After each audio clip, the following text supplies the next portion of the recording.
Sport.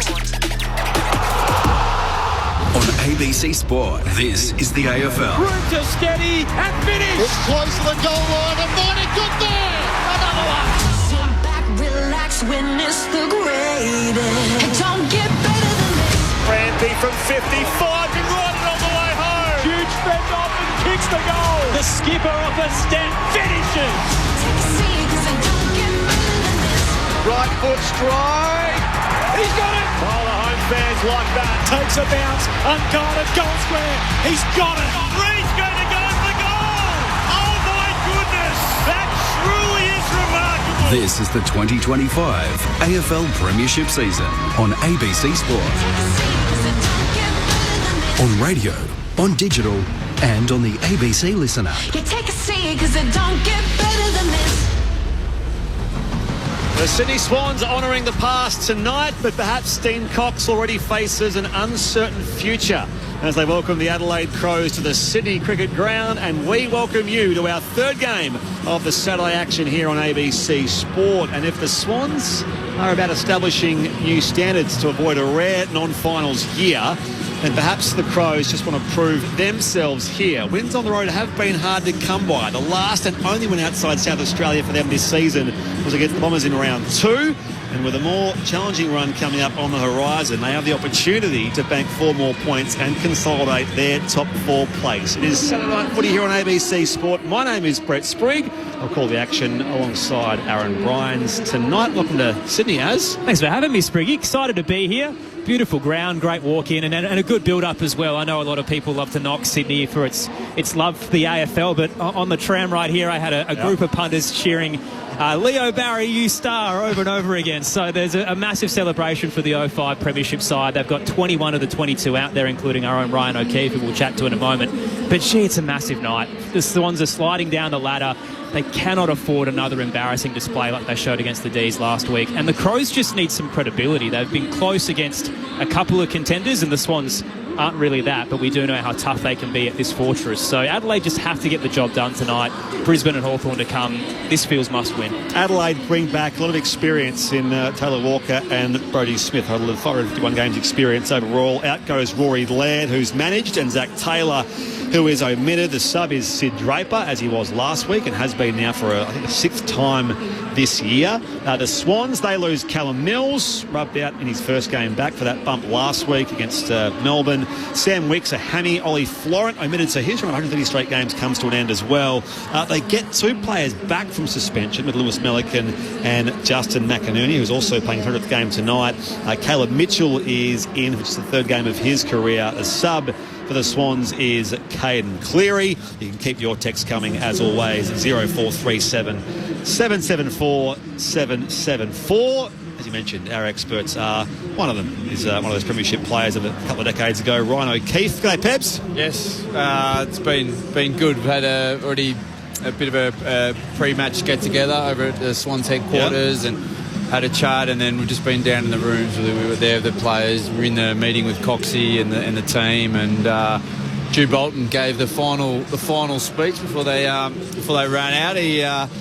It was good. We all got the goosebumps, and we thought, we could probably run out here. So, look, it's great. It's a great celebration for 20 years ago. I can't believe it's been that long. There'll be a lap at half time, so you'll be a part of that. We'll see if we can. I'm sure a few of your old teammates, maybe one of our ABC Sport teammates in Taikanelli might be, knowing what he's like, we might hear some colour from him. So anyway, that'll be part of the fun and the nostalgia here tonight. But as to the here and now, former Eagle and Swan Callum Sinclair is here as well. G'day, Cal. Thanks, Spriggy and Azza. Can I start with you? Because I don't think Riley O'Brien gets enough dues. He's taken down some big opponents this year in the ruck. Obviously, he gets Brodie Grundy here tonight. He's consistent. I'll give him that. He, I think probably coming into the club, he's not the most athletic ruckman that you'll see, but one thing he is, he's very durable. Got a massive tank. He plays big minutes. He's kind of got that Todd Goldstein kind of approach to his game. Very rarely comes off the ground. But, he walks around like he's limping every now and then. He has the awkward kind of, gait with how he goes about it. But he's a super ruckman. Grundy's in good form, though. Yeah, he's a free agent, Riley O'Brien, so unrestricted as well. So maybe has opportunities elsewhere. Keen to prove he can get a longer deal at the Crows if they can come to an agreement on that. But he's been in some good form this year. Just on the 05 Premiership. So Matthew Nix, of course, was a part of the Swans that year, the Crows coach. He missed most of it with the injury, and it was his last year as a player. And Dean Cox played against the Swans, of course, during that great era that they had some great battles with the Eagles. And I should point out, just in the interest of ABC fact-checking, the Eagles also won a premiership the following year in 2006, but that's to get to for next year. But the Swans will be desperate, Ron O'Keefe, to turn things around for the mauling they copped 6 days ago at the MCG at the hands of the Demons. Injuries have exposed their depth, but what concerns you most about, I guess, their game style, the way they're playing? I just think they just haven't been able to be consistent in it. Like, you can see patches of it when they get it right. You go, oh yeah, that's the Swans of last year that were arguably the best team all season.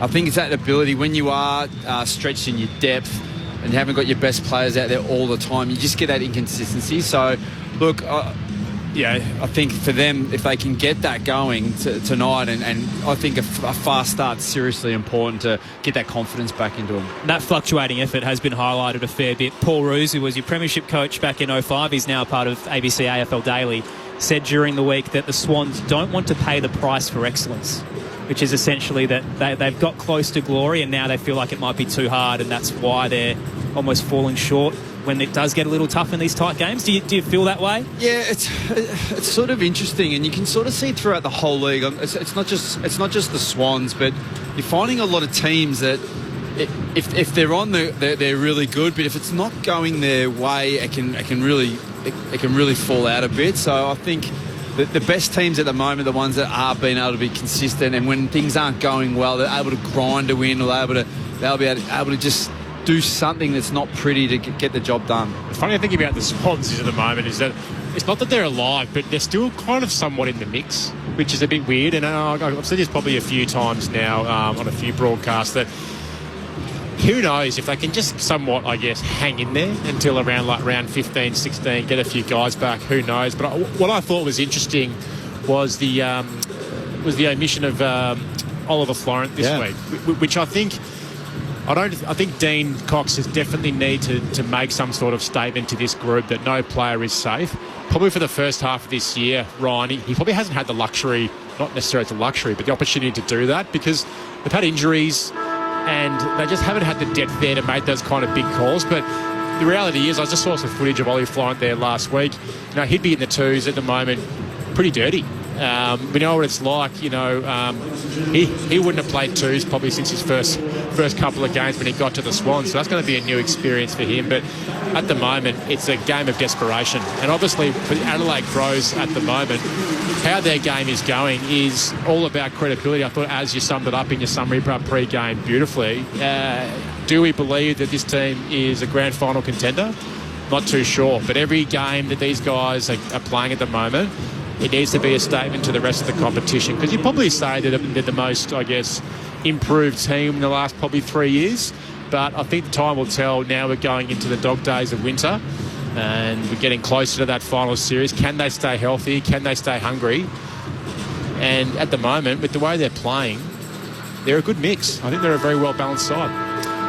Toss won by Jordan Dawson, former Swan. So the Crows will kick to the Randwick and the start here at the Sydney Cricket Ground. And we've got a rare thing here.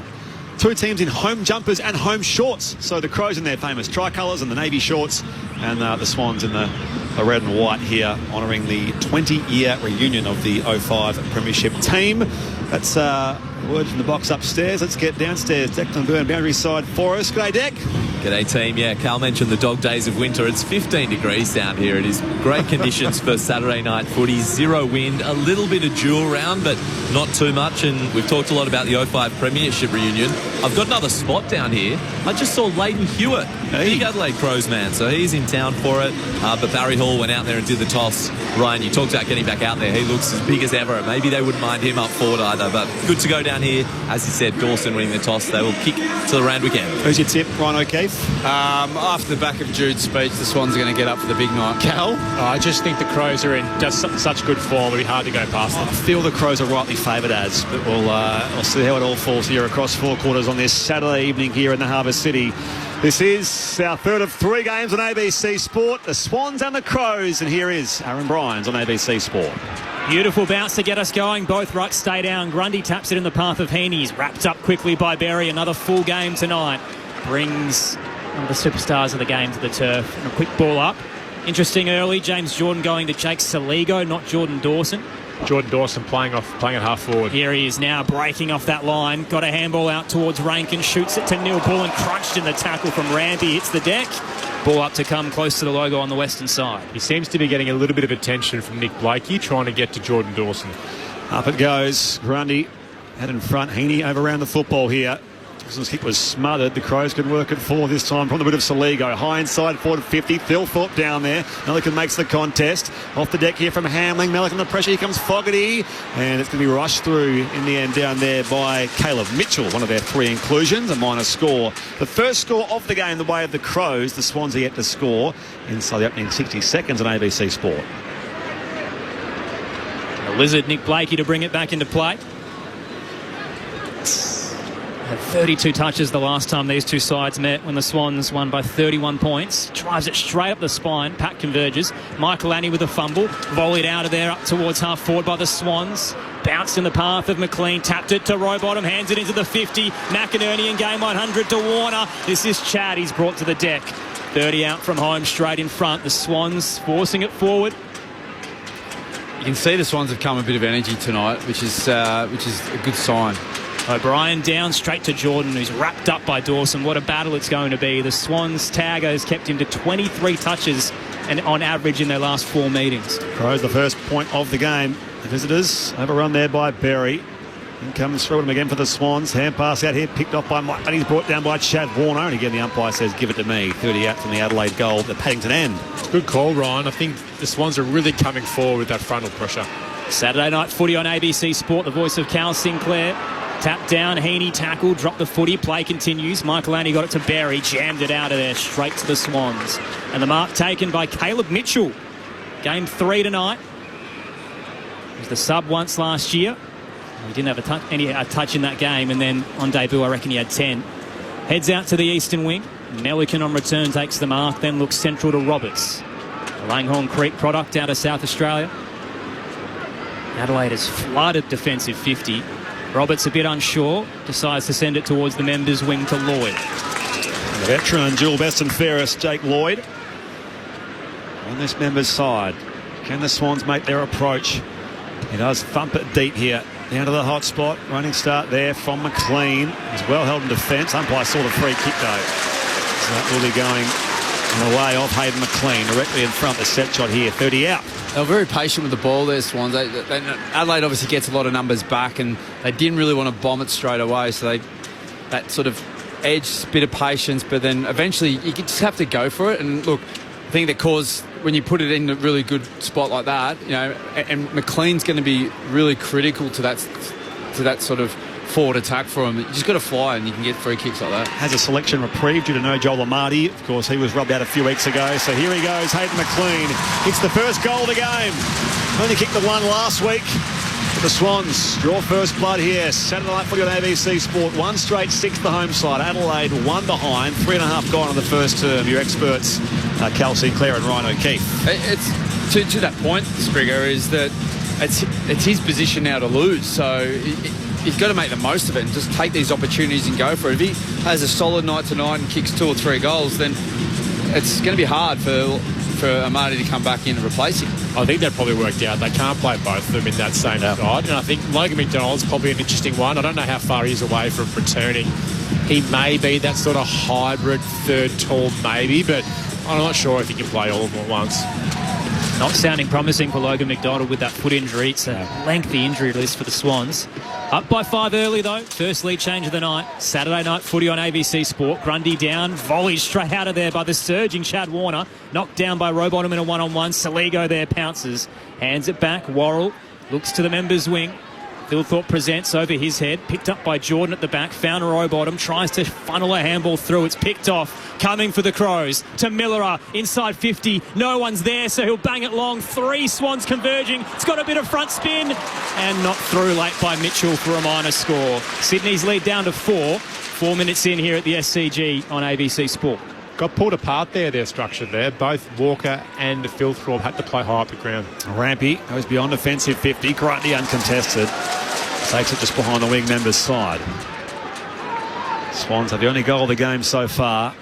Grundy finds Chad Warner. Strong grab this time competes with McElhaney. Is that what I said? One of them was right. Rampy receives it inboard. Now, Roosett deep inside 50 here for the Swans. Hayward's waiting at the back there, mopped up in defence here by the Crows. It is worked all the way back, and now Mark Keane finds his target. They will work it away through Isaac Rankin across the defensive goal mouth. All the way out there again. Michaelani goes beyond offensive 50. On the bounce for Taylor Walker. Back in the side this week. And now long down the line to half forward. Wants to sit down there as Berry. Get some support and Keys, who's spun there on the tackle of Melican. Ball comes loose. Umpire says play on. Berry gathers here. Hand pass comes back to Rankin. He can see from 35 and slots the finish as well. So the Crows do go coast to coast. The Swans fans all boo, believing it should have been holding the ball off at half forward for Adelaide, but Isaac Rankin takes full advantage, and the Crows do have their first goal. 1-2-8. The Swans are 1 straight. 6.5 played the opening term. Saturday night footy on ABC Sport. Your experts Callum Sinclair and Ryan O'Keefe. You can't give Isaac Rankin any space. He's got so much speed. Such a good finisher. Yeah, he's just elite. I think the Swans can boo all they want, Ryan, but at the end of the day, it's a coast-to-coast goal, man. Exactly yeah, right. And at some point, you can't allow those 2 kicks in the corridor, movement coming very free-flowing, but to let Isaac Rankin goal sky, despite thinking you were stiff on a free kick, I tell you what, though, he's a great finisher. What a recruit for them. Local West Adelaide boy. You really? Yeah. Crows one of the better sides in the league for transitioning out of defensive 50 to score, and they've done it just there. Second lead change of the night. Adelaide's up by 2. O'Brien tackles Grundy on the ball drop out of the middle. Ball pops out to Sheldrick.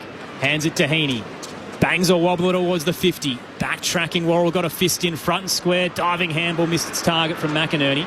Now in the left back pocket. Butts under a bit of pressure from Hayward. Slides in with the tackle and holds him up on the boundary line.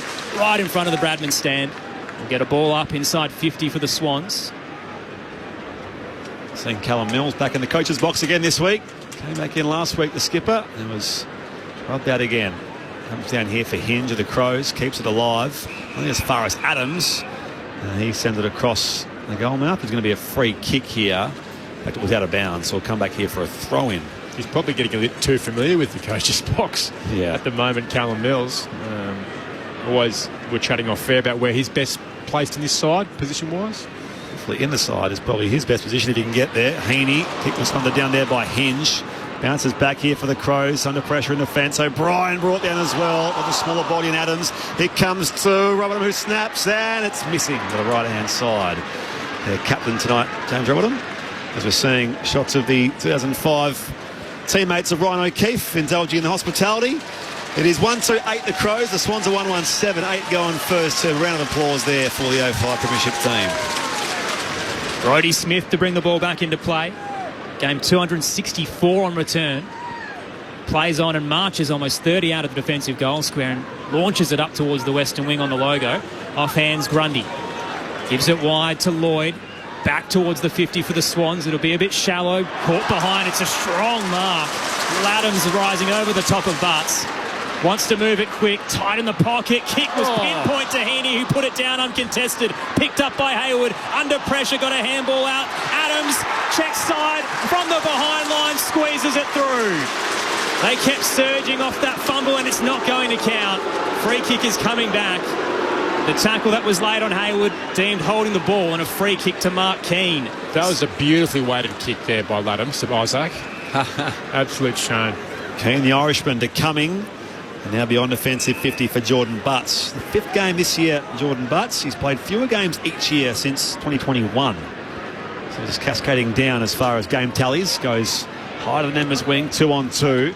Up in there was Phil Thorpe, regains the football. Hand pass picked up by Grundy. The Swans on the overlap now. McCartan out in space. That a run by Saligo. Now just picked up and thumped forward now by Sheldrick. Up to half forward.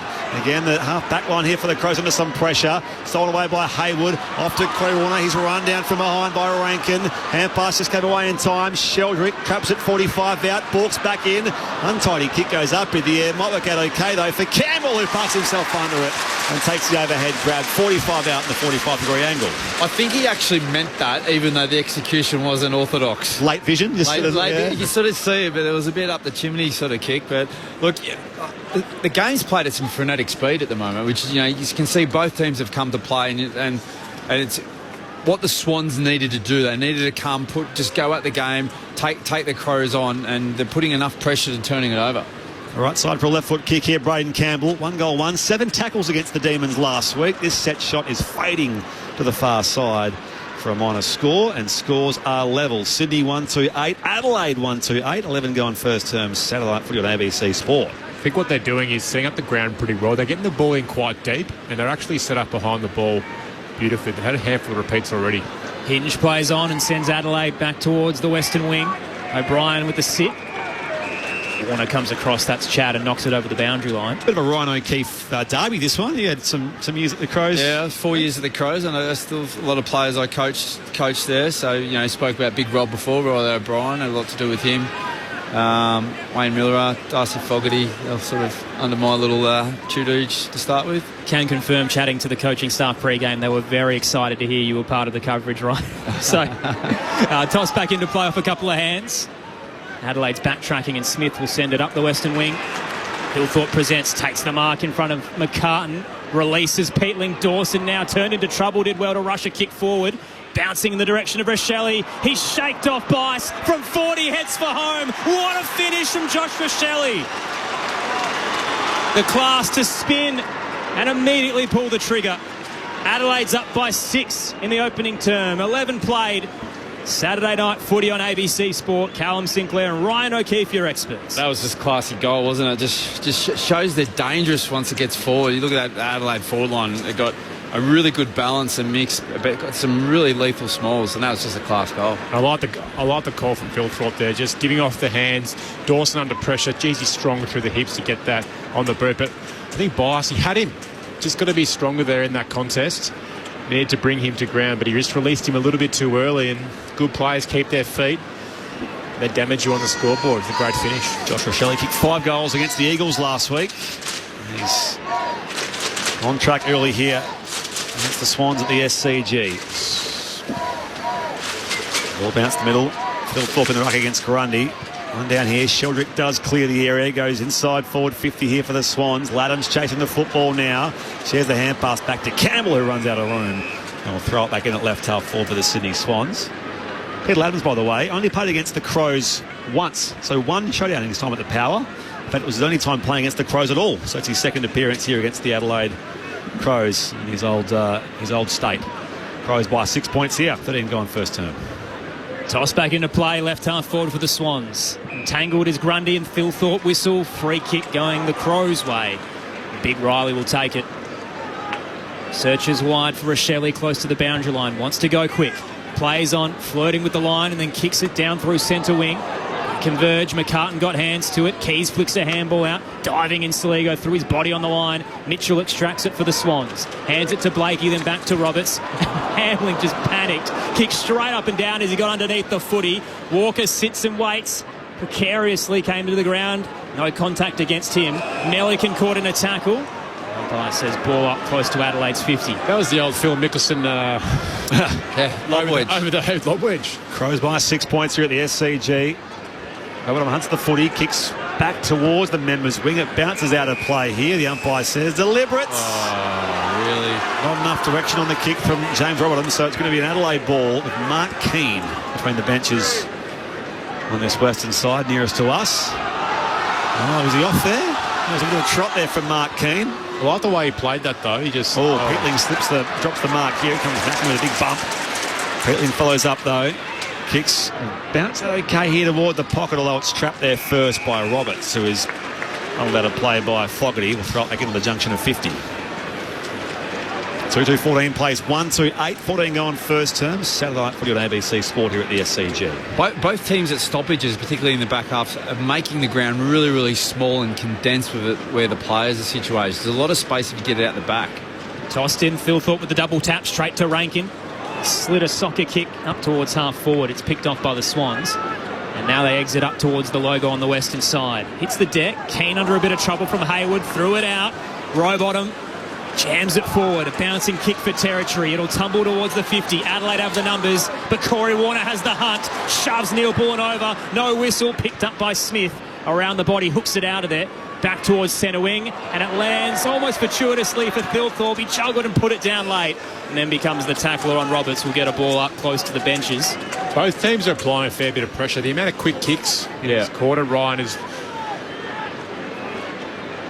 Yep, up it goes. Grundy wins it down here. Going to hunt the footy again here for the Crows is Peatling. Sockers it to no one in particular. Shildrick tries to gather as well for the Swans. Ball goes nowhere. It does come from McNamee back to Mitchell. Now Shildrick gets clear. Tumbles it inside forward 50. It's an unkind bounce for Corey Warner. Hayward at the back though. Has options. Pulls it back in centre field. It's been dropped down there by Lloyd. Pressure again comes in from the Adelaide defence. It's locked in 40 out from that goal. And it's going to be holding the ball. So just keep on your toes. Tucker ordered there from Pedler. So the Crows will start again from that half-back area.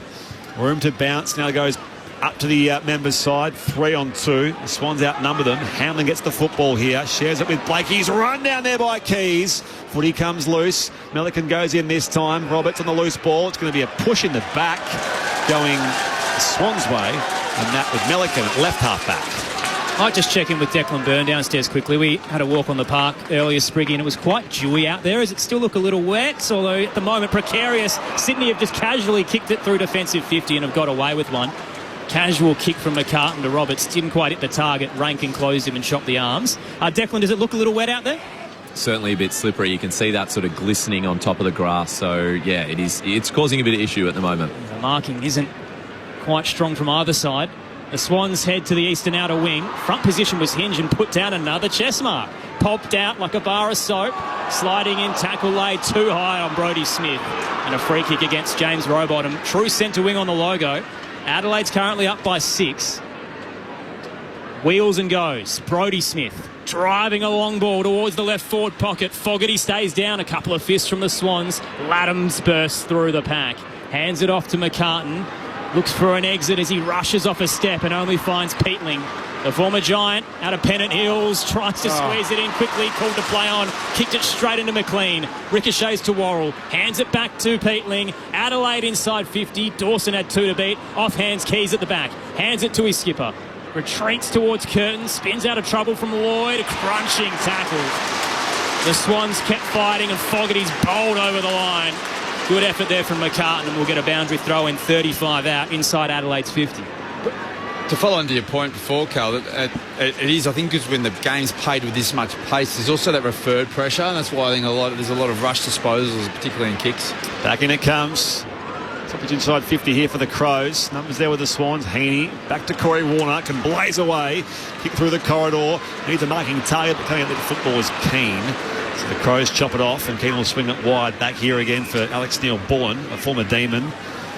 Wide for the steal here to Rochelle. He has a goal tonight. Walks away on the inside of Corey Warner. Kicks inside 50 and finds Fogarty. Great vision and great lead there from Fogarty. And he marked 35 out. Slight angle right of centre. And those are the type of kicks, Ryan. They're so hard to defend.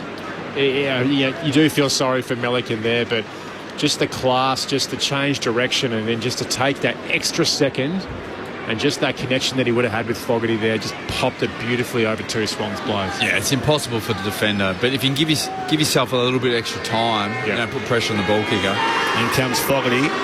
Extend the Crows' lead. He's a very accurate set shot, and this time it's no different. He kicks his first. The Crows are 3-2-20. The Sydney Swans are 1-2-8. 19 going first term. Saturday night footy on ABC Sport. Earlier, across town at the Sydney Showground, the Giants came from 33 points down to beat the Tigers by 3 points. And Cal Ward's knee injury is a big and potentially very troublesome subplot there for the Giants. And much earlier at Carrara, Fremantle beat Gold Coast by 11 points. Aren't Freo in some form at the moment? Other big news of the day, Lloyd Meek got off with the MRO, so they deemed that his contest with Patrick Lipinski was a fair attempt to spoil the ball, and his actions were reasonable in the circumstances. So Probably the All-Australian ruckman at the moment, Lloyd Meek, yeah. there's a few contenders. Had a terrific season. Darcy Cameron you can throw in there. Max Gawn as always.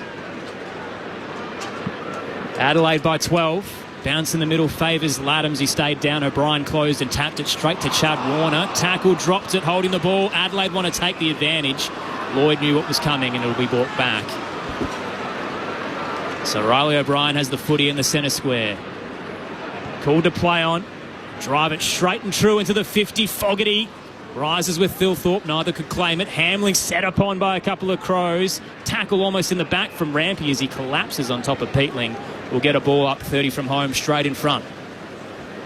Umpire waste no time. Rucks go to it. O'Brien palms it down, looking for Fogarty. Lloyd gets there for the Sydney Swans. Out of it there was Bice by Pedler. Still a hot footy inside 50 here for the Crows. Warner tries to clear the area now. Picked up at 50 here and now a flying shot. This time from Brody Smith. Goes through. That's a goal. Brody Smith had a look from 50 and it just had the carry. Welcome back, Brody Smith.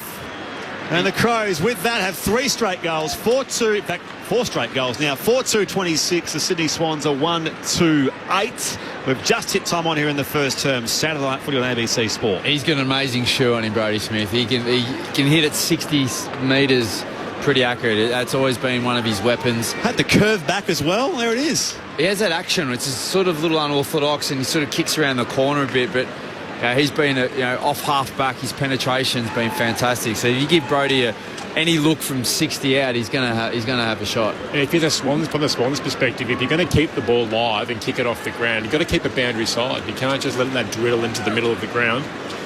Good teams eat you up. Crows by 18. Saturday Night Footy on ABC Sport. O'Brien wins the tap down for Adelaide. Berry in, wrapped up immediately, ball up. So Brody Smith had 71 goals in 262 games before this season and now has 2-2. O'Brien taps it down, looking for Berry. Bobbled out towards Chad Warner. Quick kick inside 50 for the Swans. Well, it bounces just wide of the arc. Tumbling at left half forward and escorted over the line by Curtin. Declan Byrne downstairs. Well, we talked about those slippery conditions. It's happened before with Heaney a couple of minutes ago, but just then Brody Smith off his boot laces, 2 steps and through the goal. So the clean, classy players are standing up right now. Second most experienced player on the ground, Brody Smith. Taylor Walker played more games and he comes back in as well. As I said, 5+ games of experience here for the Crows. Peatling weaves through traffic, kicks down the line now as it's tracked back there by Keys, but he can't keep it alive in front of the interchange gates. Throw it back in western side of the SCG. The Crows with an 18-point lead after having now kicked 4 goals straight. It's the Swans. Toss back in. Grundy and O'Brien. Palmed down by Grundy. There was a hold in there from McInerney that time from Dawson. And they rush it toward the boundary line once more. Brett Sprigg, Aaron Bryans, Ryan O'Keefe, Cal Sinclair, Declan Byrne with you tonight here at the SCG. You can text us as always 0437 774 774 here on ABC Sport. 5 touches for Dawson early, despite the fact that Jordan is running with him tonight. Adelaide by 18.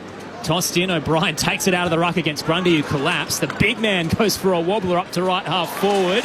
Nearly claimed by Melican, ripped away at the last moment by Keys. Check side tumbler into the 50. Pedler full stride. Gathered and handed it back to Keys. He left it behind. Fogarty tackles Hamling without it, no whistle. McInerney gives it to Bice. Sydney with a rolling exit up towards left half back.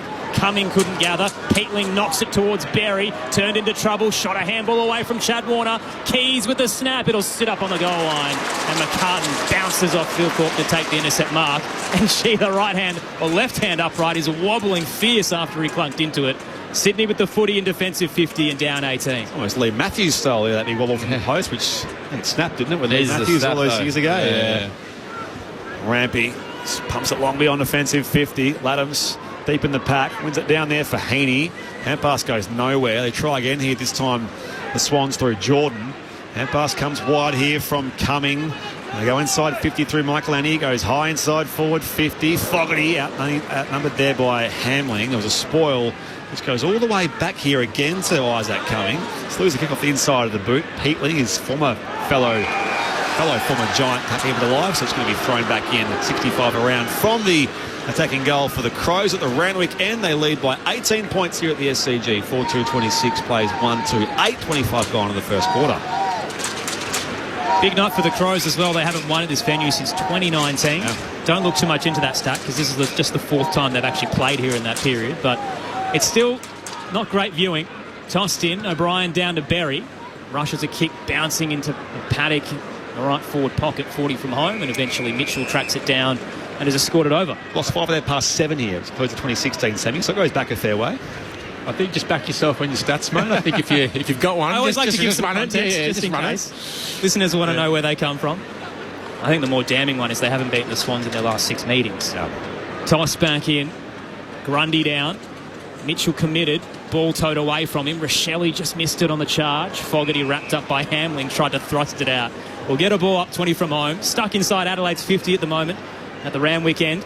Shame I burnt my Pete Adams stat earlier as well. Everyone loves those. Down it comes here, McInerney off to Grundy. And now they clear the football here through Roberts. It goes out of bounds on the full. Adelaide ball from right half forward. They lead by 18 points still. 26 gone first term. Bring it back in here through Josh Worrell. Left foot kick, high to the teeth of goal. Launching Thilthorpe. Can't mark. At the drop, McInerney here for the Swans. And now Mitchell. He can drive it long beyond defensive 50. Down the contest, Adams gave a shove down there, and it will be a free kick here going the way of the Crows to that man Jordan Dawson. They just can't get it past halfway at the moment, Sydney. Adelaide have done really well and just peaked it in. And to your point before, Carl, was like they're trying to surge it, go forward, but they're just going straight to the Adelaide's defensive setup behind the ball, which is the +1. He's right on his distance here, Dawson. It's former Swan, now Jules Weston first winner at the Adelaide Crows. Their skipper brings it back on that arc, and it does not come back enough. It's a minor score, but we're going to be coming here for a Swans free kick. So it's been off the ball. Reversed, I guess, during that kick. Darcy will be with McInerney and Darcy Fogarty infringing on him. Declan Byrne on the boundary. Yeah, the SCG crowd typically flooded in with about 5 minutes to go. The only time we've heard them, though, is the booing. The free kick counts 7-3 at the moment. That is when you can hear them. Only a couple of patches in the upper tiers, but great crowd tonight to honour their 2005 flag heroes. 2 cities, 1 dream, but today, really, it's been 2 teams, 1 state. The double header out in Western Sydney and now here. The Giants winners earlier, and the Swans back it up. McCartan has it in the left back pocket. Adelaide has kicked the last 4 goals. McCartan, casual exit, places the kick. Roberts marks at left half back. Has an option down the line. Rowbottom presents behind centre wing. Looks inboard. Kick was wayward towards Chad Warner. Picked off by Miller and nearly stood off his line. Umpire didn't think so. Charging in and bowled over by McInerney. There'll be a 50-metre penalty. That is a brutal decision, considering Wayne Miller has certainly looked to play on. It is. It's harsh for a player error, isn't it? It's big time. But it's good to see Wayne Miller come back after, he was a super talented when he first came to the Crows. There was big rats on him from Central Districts. And on the mark, 20 out. Miller comes in off a couple of steps. It's an ugly kick, but he's managed to squeeze it through for his 2nd of the season. Adelaide's 5th in a row in this opening term, and they're up by 24 points. 5-2-32 plays 1-2-8. Time on in the opening term. Saturday footy on ABC Sport with Norm Smith medalist Ryan O'Keefe and former Swans ruckman Callum Sinclair. Yeah, they had big raps on Wayne. They thought it could be the ilk of Andrew McLeod and just that skill and class. And I remember seeing him first he just glided over the ground, just really, really smooth and skillful. But look for him to come back after that knee injury, and he's a very classy player. There are other guys in that spot as well that are obviously kept him out of the side as well. Yeah, definitely. But it's good to see Junior playing some good footy. So 24 points, the early Crows lead. Things are slipping away for the Swans, not just in this game, but in this season. Restart back in the middle. Grundy and O'Brien, the right, sacked out of the air by Chad Warner on the half volley it was in the end. Bounced toward the eastern wing. Gathered out there by Dan Curtin. West Australian to keep it alive. The Crows, Neil Bourne all the way back here. Still some run there on the other side there. Keys copped a shove from Chad Warner off the ball. Umpire lets them play. Saligo comes in hard. He was tackled by Blakey without the football. And that'll be a free kick. So another Crows free kick at left half forward. Can they continue this onslaught here, which has them leading by 24 points? Called to play on. Neil Bullen. Hit and hope inside 50. The two Swans spoil each other. Mitchell was the offender from behind who should have left it. Hits the deck. And they pile on top. Will get a ball up. So poor Caleb Mitchell, just his third game out of Yarrawonga. Trying to find his feet back in this side. And panicked a little bit with the spoil there. They'll get some relief. Arm over the shoulder in the ruck contest and a free kick to Brodie Grundy. Wonder if he played a few games with Fev when he was at the Pigeons. Oh, you're going back at fairway now, are you? I don't know. About 15 years ago now. Fev's still playing, isn't he? Well, occasionally. Cross defensive 50 go the Swans. Grundy to Rampy and now in the left back pocket to Lloyd. Game 261 tonight. The dual best and fairest winner. Kicks long and strong to centre wing on the western side and a big double fist from Keane. Sees it over the boundary line. My nephew plays in Pemberton, down in the forest, southern WA. He says, Dane Swan's playing a game for us. Dane Swan's still playing games. I went to a Pigeons game once, and the Yarrawonga Ski Club was the place to be that night. Oh, yeah. There was a shuttle bus that takes you home 1 in the morning. They won a fantastic grand final a couple of years ago. In fact, Riley Bice played against them in that grand final, the Evans and Murray. Free kick here for a high tackle going Saligo's way. The Crows wheel it on quickly inside forward 50. Leading up though in front. Blakey in the fence. Down to O'Brien. Still alive here for Fogarty. Hand pass to the outside. Peatling was legged. Umpire again lets them go. Snap kick comes from Cumming toward that hot spot now. As again coming through Dawson. Tries to tackle. Straightens up on goal and not quite the finish. It's a minor score. The Crows are 5-3-33. Sydney Swans 1-8. We've just hit the half-hour mark here in the opening terms. Saturday night footy on ABC Sport. Looks unstoppable at times, Jordan Dawson. He's got his eye on the footy. Steamrolled through but just couldn't finish. Roberts plays on from the defensive goal square for the Swans. Seeks left half back. McLean presents, knocks it down and gathers. Hands it across to Heaney. Fancy footwork in traffic. Back to McLean. Long ball down through centre wing. Rising Michael Lanny crunches the pack but only took out his teammate in the end. Ball shoots down. Campbell very skillful to keep it in with the soccer on the boundary line, but Miller was waiting as the goalkeeper. Back where it came from with the kick in the direction of O'Brien at right half forward. Tapped it down to Saligo. Bit of volleyball towards the 50, but time will beat Adelaide. They won't mind because, gee, they've got an emphatic lead early. 25 points at the first change with 5 unanswered goals after the Swans kicked the first through Hayden McLean. All individual goal scorers, Smith, Fogarty, Miller, Rankin and Rochelle. And McLean, as I mentioned, for the Swans, continues his goal tally. He's had 1 in every game this season and has picked 1 up early tonight here at the SCG. Off the SMS, 0437 774 774. Margs and Reese in Waikiki, WA. Listening to the footy on a balmy evening in Waikiki. Finally a clear enough night to light the fire pit. Not bad at all. Let's go Crows. Richard from Geelong, loving the call while watching the TV on mute. I'm curious to know, when did they bring in padding on the goalpost in the AFL? Having collided with a few of the unpadded posts in a social game, I'm glad they do. When was it brought in? It's been probably 60 years or so. Yeah. Now, but it's got a lot short, thicker. if I'm being honest, not sure. A lot thicker. Not an exact year, but it's got a lot thicker over the years as well, hasn't it? Padding on the goalpost and behind post. Yeah, well, particularly here is quite thick, but it's but any community footy, you have to have goalpost padding, otherwise not allowed to play. It's a thankless task to community footy as well. That take them off and put them up. Yeah. Shipping container. More from Ryan O'Keefe and Callum Sinclair. Shortly, this is ABC Radio, News Radio, and the ABC Listen app. Saturday night footy on ABC Sport. As each day begins, get the facts you need to stay informed. Every day, across your day. Stay with Australia's trusted news source. All the latest, all verified. Stay in the know with ABC News. On ABC TV and ABC iView. This is the 2025 AFL Premiership season on ABC Sport. Berry gathers here. Hand pass comes back to Rankin. He can see some 35 and slots the finish as well. Dawson now turned into trouble, did well to rush a kick forward. Bouncing in the direction of Rochelle. He's shaked off Bice from 40, heads for home. What a finish from Josh Rochelle. The class to spin and immediately pull the trigger. In comes Fogarty. Extend the Crows' lead. He's a very accurate set shot, and this time it's no different. Warner tries to clear the area now. Picked up at 50 here and now a flying shot. This time from Brody Smith. Goes through. Brody Smith had a look from 50 and it just had the carry. Welcome back, Brody Smith. Miller comes in off a couple of steps. It's an ugly kick, but he's managed to squeeze it through for his second of the season.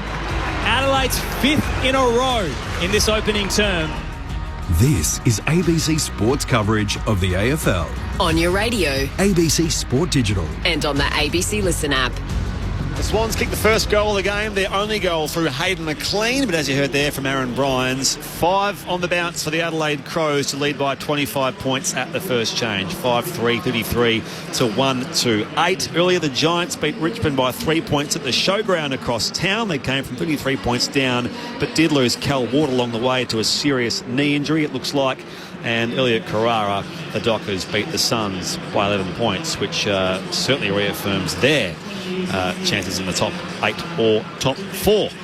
Meantime, your experts here on ABC Sport are Norm Smith medalist Ryan O'Keefe and former Eagle and Swan Callum Sinclair. Yeah, I just thought it was a great quarter of footy, probably from both sides from a pressure sense. You just saw, I made a comment during that quarter, the amount of quick kicks that both teams are forcing just because of that real frontal pressure. I think Ryan you made that comment, particularly in the first probably 10 minutes of the game. Swans had a real enthusiasm, or there's a strong attitude there to be a real physical presence and come forward. But probably at the back end of that, for the second half of that quarter, the Swans really just couldn't move the ball. The one thing that I would hate as a Swans defender, those Adelaide small forwards in Rochelle and Rankin, when the ball hits the ground, they are absolutely electrifying and dynamic, and it's so hard to defend. So what happens is the Adelaide are getting the ball in there, they're getting it in deep, and they're getting really, really well set up. And what happens to the Swans forwards? You just have to keep creeping up the ground to stay involved. But whenever they do get possession in the back half of that quarter, they just can't move it. They're moving it laterally. They're having to go along down the line. Blakey can't get any penetration through the middle of the ground. So it seems like Adelaide Crows have got a real focus about keeping that real corridor really, really tight and congested and just forcing them lateral. They don't mind Adelaide if Swans are going lateral in defence because they've got confidence up the ground that they'll repeat, they'll bring it back in. But I think it's the game of the small forwards for the Crows, Ryan. Yeah, and look, with that high intense pressure, how both teams set up behind the ball structurally is really good. And I think in the back end of that quarter is Adelaide are pressuring the Swans. The Swans are just jacking the ball out, and it's just going back to that defensive setup behind the ball, where I think after that sort of initial 10 minutes where the Swans were red hot, their pressure sort of dropped a little bit, and Adelaide have just got so many beautiful ball users. Give them enough time, they were able to slice through and capitalise. Like, you're going through their whole team. They've got so many weapons with their kicking ability. It's unbelievable. So if you give them enough time, they'll slice you up, and that's what the Swans are finding really hard. They've got to keep pressuring the ball carrier so you don't give them time to allow to use that kick. And their key players are actually taking their opportunities in front of goal. Rankin, Rochelle, Fogarty, Brody Smith had an absolute cracker there, maybe just from right on 50. So there's good players for the Adelaide getting on the scoreboard, but they need to find a way, the Swans, to put speed on the ball. They just literally cannot find it all at the moment, and their key forwards are getting pulled out of place from Adelaide's well set up defence. 0437 774 774. Good morning from Montego Bay, Jamaica, says PK the Swan. Good to hear Rhino and Cal with the Swans. Greetings from Montego Bay, Jamaica. Got up at 4 a.m. to listen to my Swans, and sounds like we're having a shocker. 25 down and 5 straight. Hurting me. Time to hit the rums, I think. PK the Swan. The Jamaican rum. Yeah, on your PK. It is the. Oh, it's good to hear you, PK. The Crows by 24. That's not the great PK who played for the Swans many years ago.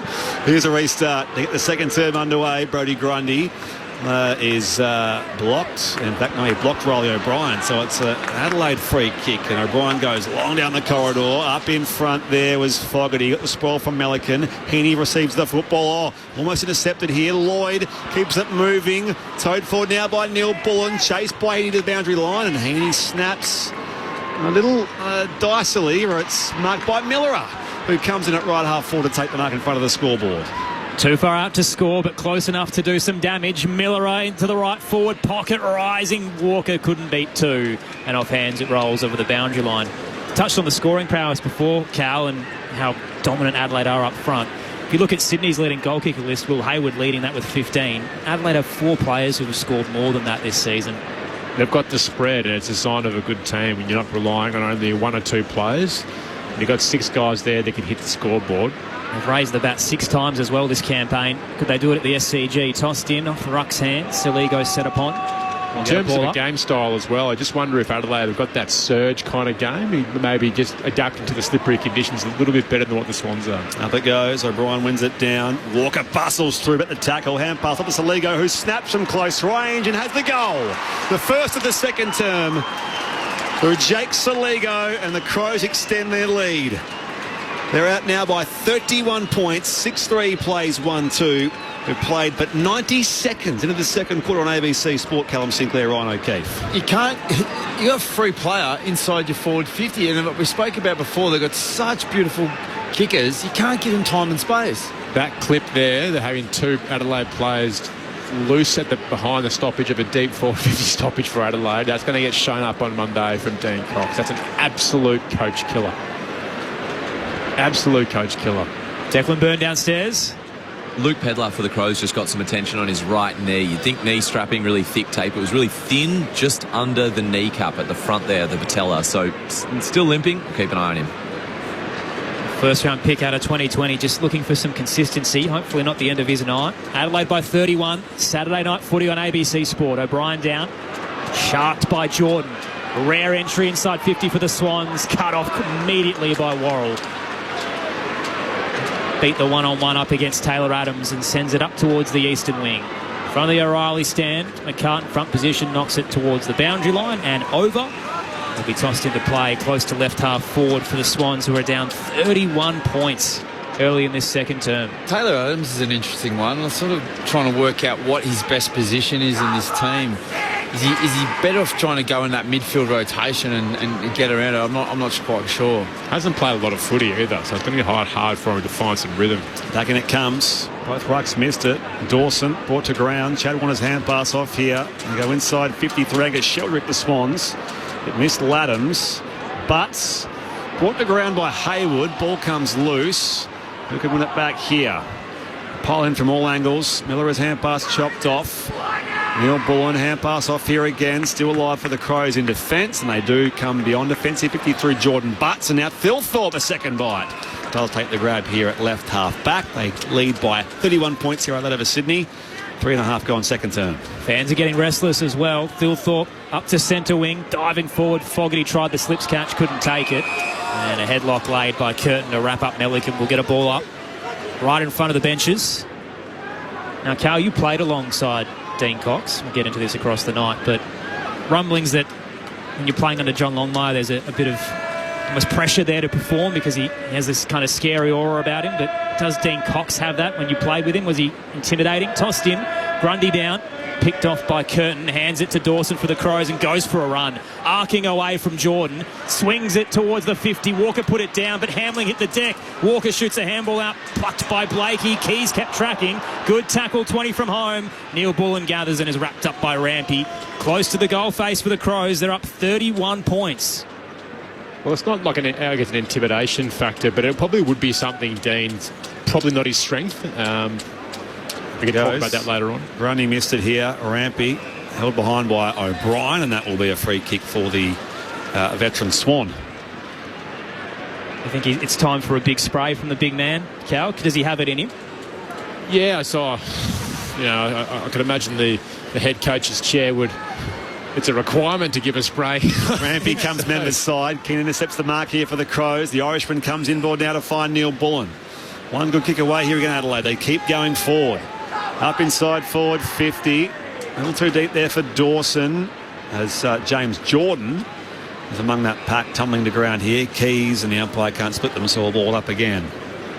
31 points is the Adelaide lead. 39 plays 8. 5 gone second term. Saturday night footy on ABC Sport. Grundy from behind on O'Brien. Now over it, Mitchell.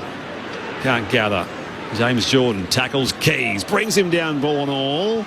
And again, all balled up. The boa constrictor just wouldn't let go. Close to the top of the goal square. Adelaide slowly moving it forward. Channeling a bit of the other code across town. Tossed up, O'Brien down towards Walker. Collapsed into the footy and Hamling on top of him. Another ball up. Feels a bit like a scrum as we move back and forth. Let's try again inside Adelaide's 50. Up 31. Both rucks miss the drop. Grundy eventually takes it on the bounce. Threw it on the boot. Beautiful rolling bounce towards the line, and Campbell loses his footing.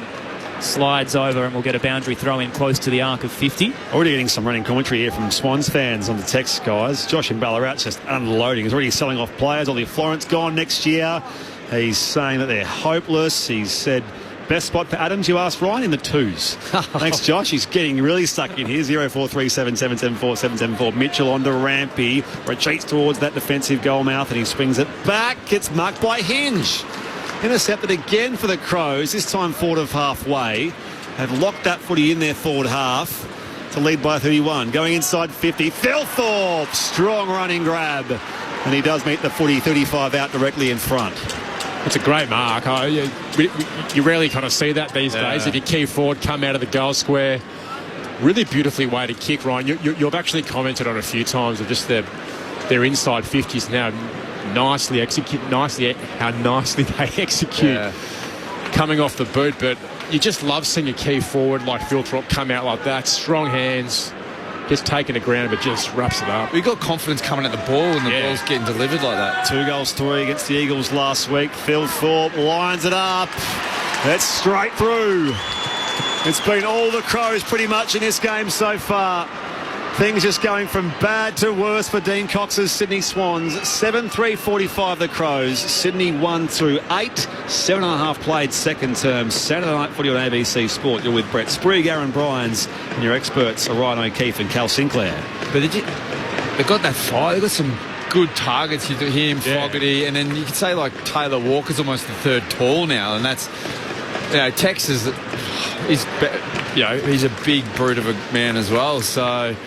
They just look really, really, good ahead of the ball when it hits the ground as well. Exactly right. So look, they got some. As I said, they got the firepower to kick big scores. So look, they're just putting it on display tonight for us. Could be a very big score here at the SCG. Adelaide's already up 37 in the second term. Grundy wins it down. Rankin pounces on the ball drop. Quick kick up to half forward. A little wide of Saligo, so he keeps fighting Rankin. Had Heaney to beat. Got a handball forward. Melican with a big fist thumps it away. Coming back, tracking it right half forward. Swings it around the body. Diving forward, Walker couldn't get low enough. Saligo tries to reel it in on the boundary line and will be knocked over for a boundary throw-in. Matthew Nix looks very calm in the coach's box.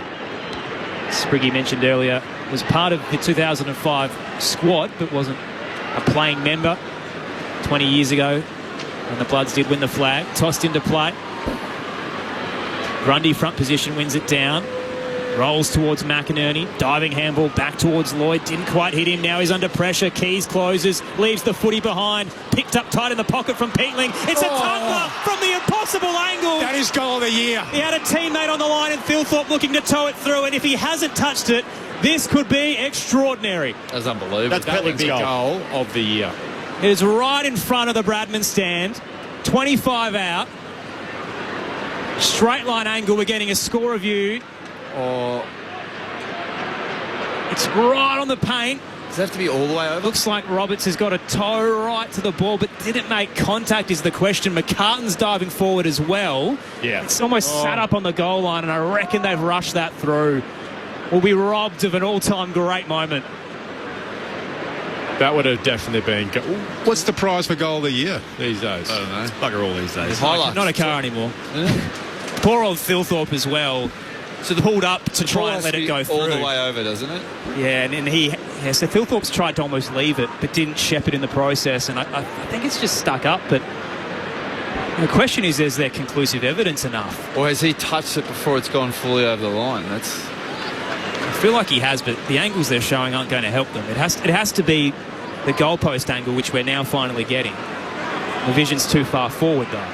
Did you hear Winston Abraham's story when he took the mark of the year recently? Might have time, won't we? This is taking an eternity. Here we go. What was umpire's call? Is it Phil Thorpe's? What was the sausage? This is the blurriest zoom you'll ever see, but they're going to call it a goal. Whose goal? That is the big question. The Crows won't mind because they've got an 8th consecutive major to put them up by 43 points, and unfortunately it's going to Riley Thilthorpe. So he's got his second of the night. It will not be a goal of the year contender for James Peatling, but it can be one of the greatest assists you've seen. Winston Abraham's story, Cal? Yeah, he was on the. He took Mark of the Year back in 1998. In 1997, it was a Mitsubishi. In 1996, he won Cadbury Chocolates. And then the following year, it was a Mitsubishi again. Oh, sorry, Cal, that's 3 strikes. You're out for saying 3 brands on the ABC. Yeah. So 1, 2, 3, you're out. Yeah. But Harry Himmelberg got Mark of the Year. He got a ply warmer or something, didn't he? Like a couple of years ago. He used to get a car. Now it's airline points, I think, for the market. Trying to tell a story, guys, and make it. No, you don't. You know, and you're staring at me weirdly. 43 points, though. I'll just stay in my lane. The Swans are just staring at the Crows here, and that scoreboard just keeps getting uglier and uglier as Heaney is run down here on the restart. John listing in Kalgoorlie. It's not quite Montego Bay, Jamaica, but nice to hear from you, John, and your friends in the Goldfields. Grundy, Peatling stole the footy away. Umpire says play on. Kicks the members' wing.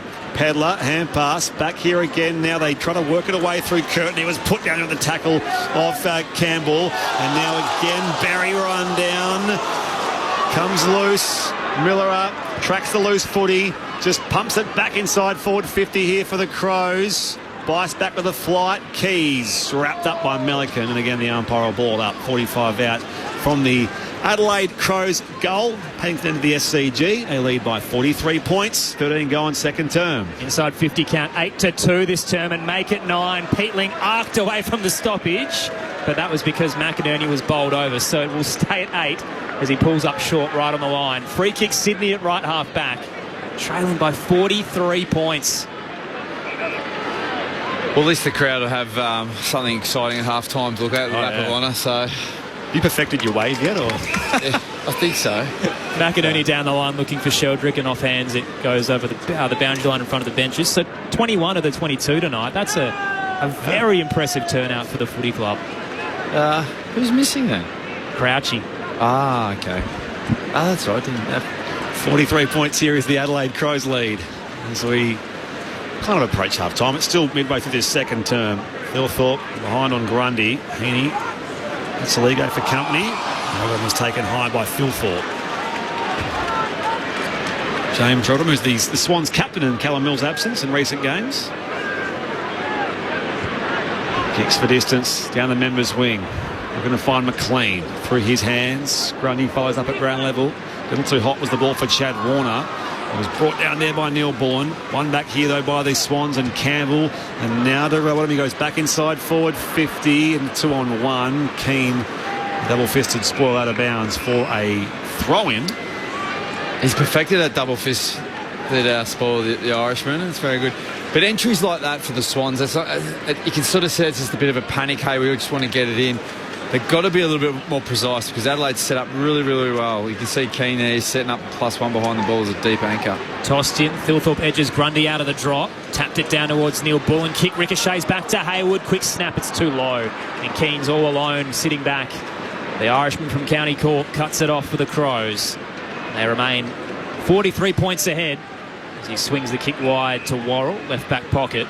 He spoke to Murray Davis earlier on SA Grandstand, the Crows coaching director, who's part of the Lions who lost the 23 flag and then went on to win the 24 as they kick up towards the broadcast wing. And Fogarty's wrapped up by a couple. And I just asked him, how did you emotionally recover from losing a grand final and then turn it around? And he said in comparison to Sydney right now, as out of the stoppage, Rowbottom hands it off towards McInerney, hooks it around the body back towards the 50. 2-on-2 there, and off hands it rolls towards the boundary line, 20 out.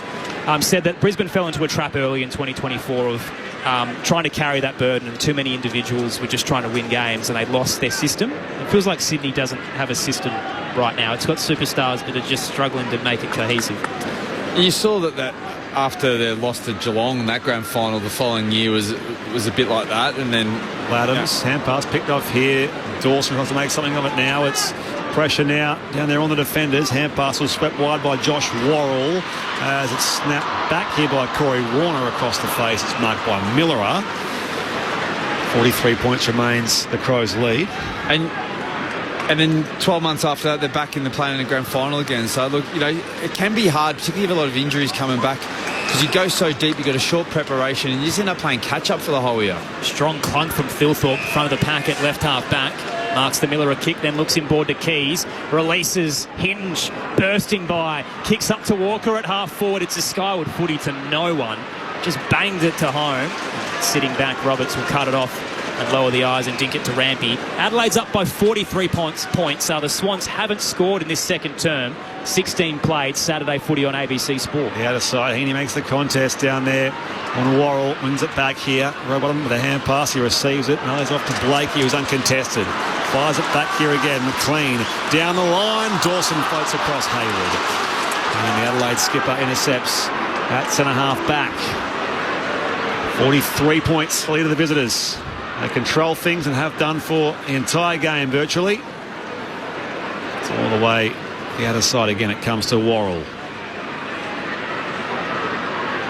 Move the footy again.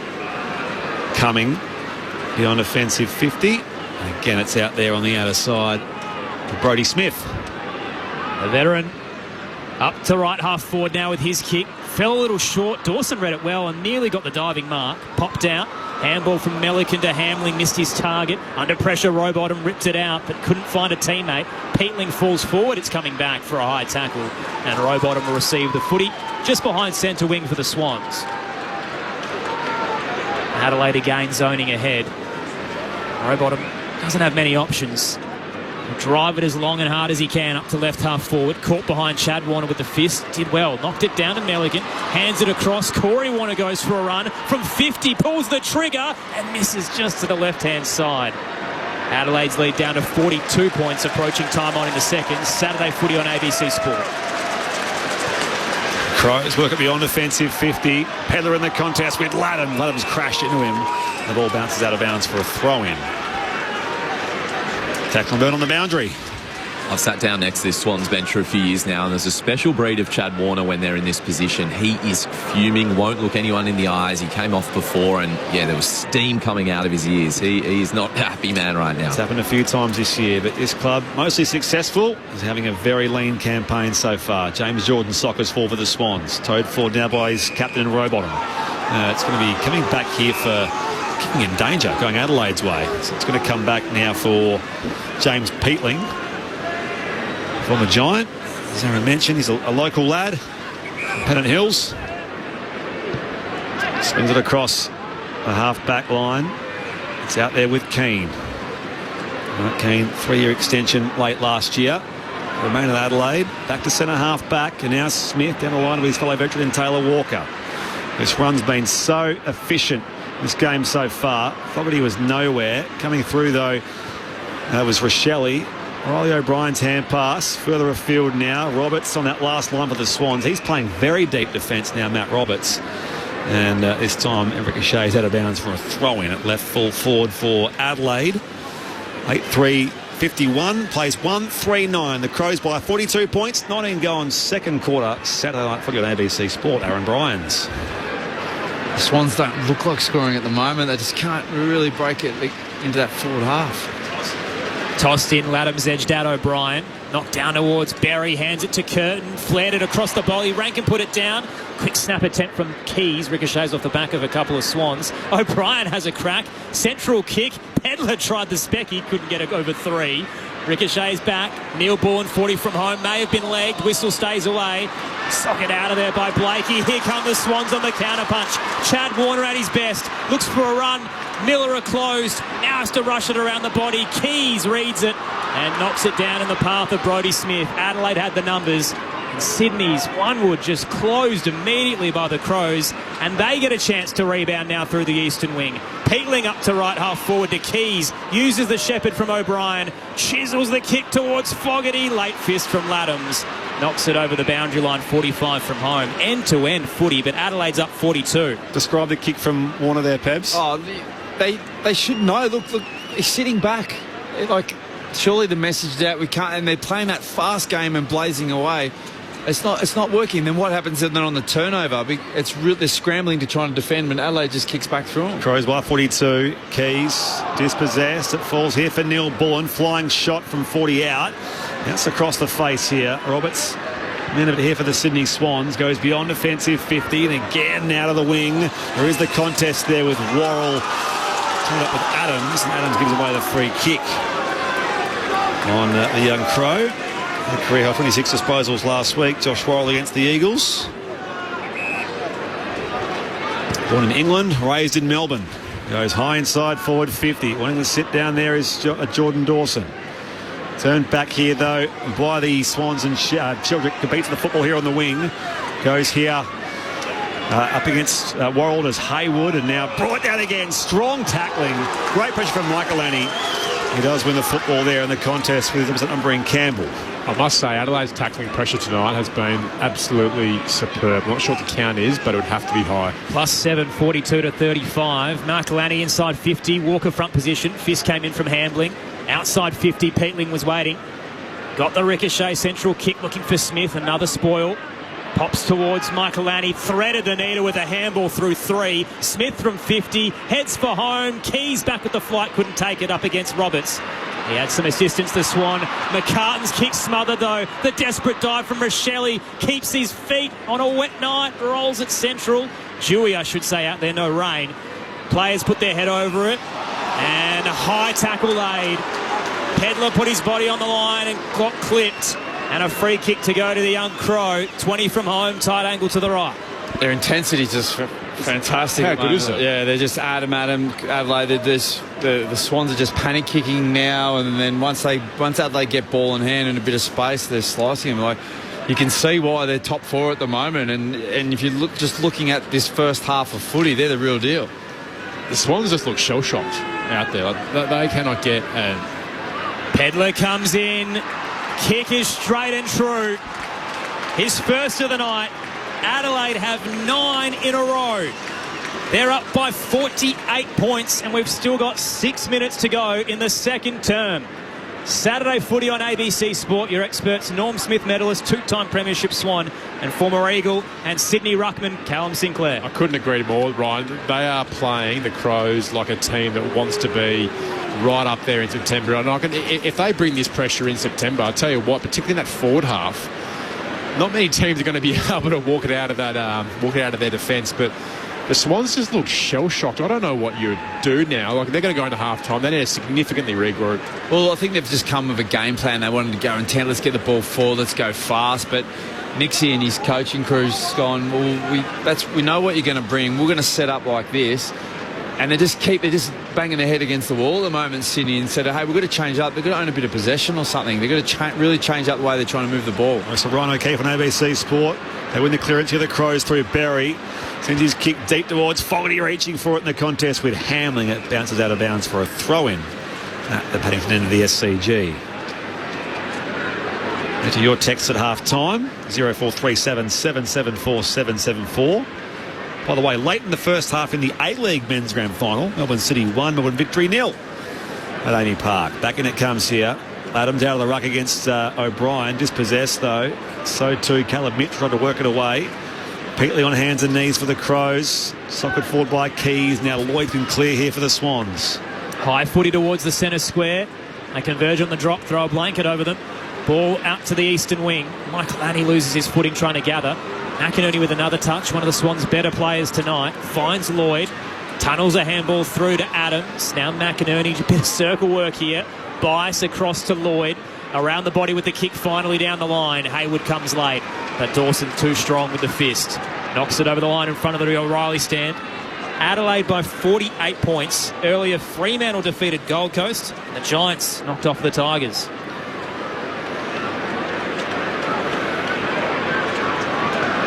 Declan Byrne downstairs very shortly. Peter Adams is coming from the park. Back in it comes. Grundy does compete with O'Brien on the ruck.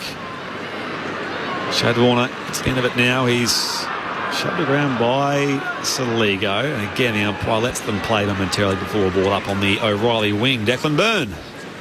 Yeah, Pete Adams just came off, touching his right eye. Looks a bit dazed. There's no blood coming out, so we'll keep a look on that one. And ball from James Jordan now for the Swans. Chad Warner out after it again, but up against that boundary line. Can't keep it alive. Fine conditions tonight, as Declan mentioned earlier. So the surface is slippery, but it's been no rain today, or for the past few days. Had a bit of that, though, in the past couple of weeks here in Sydney.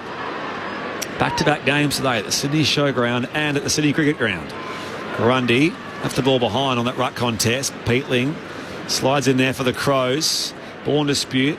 Slapped away by Fogarty, and now Blakey's hand pass. Spot to Sheldrick, and now again Roberts competes. He's got Keys in that contest with him. Towed forward now by the Crows. The skipper Dawson, hand pass to Berry running by. Receives a hand pass closest to 45, and there it is. Sam Berry. They keep finding classy ways to score.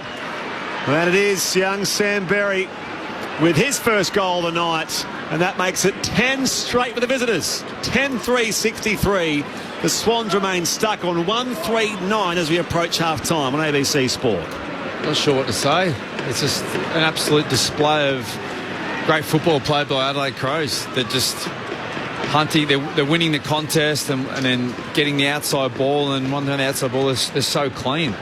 It's it's looking like an AFL team versus a team that's not in the same league. It's hard to recall a Swans performance like this at home for a long, long time. Probably maybe the final against the Giants in 2018, I believe it was, but they are lacklustre at the moment. Down 54. Saturday footy on ABC Sport. Grundy down. Heaney's handball picked off by O'Brien. Quick kick up to half forward. Phil Thorpe marks for the Crows. Looks on the 45. Rochelle presents. Marks out in front, 45 from home, and points to the big sticks. You look at the body language of the Swans. They are pointing fingers. Chad Warner had his head down. Grundy's absolutely giving a spray. The defenders are ropeable coming out of that centre clearance time and time again. So hard to defend.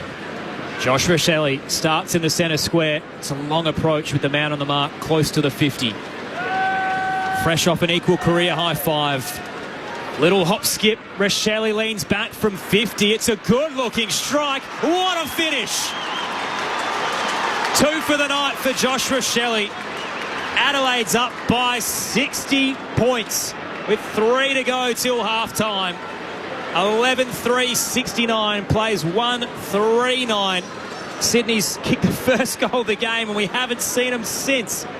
It has been a demolition in this opening half. Declan Byrne downstairs for Saturday footy on ABC Sport.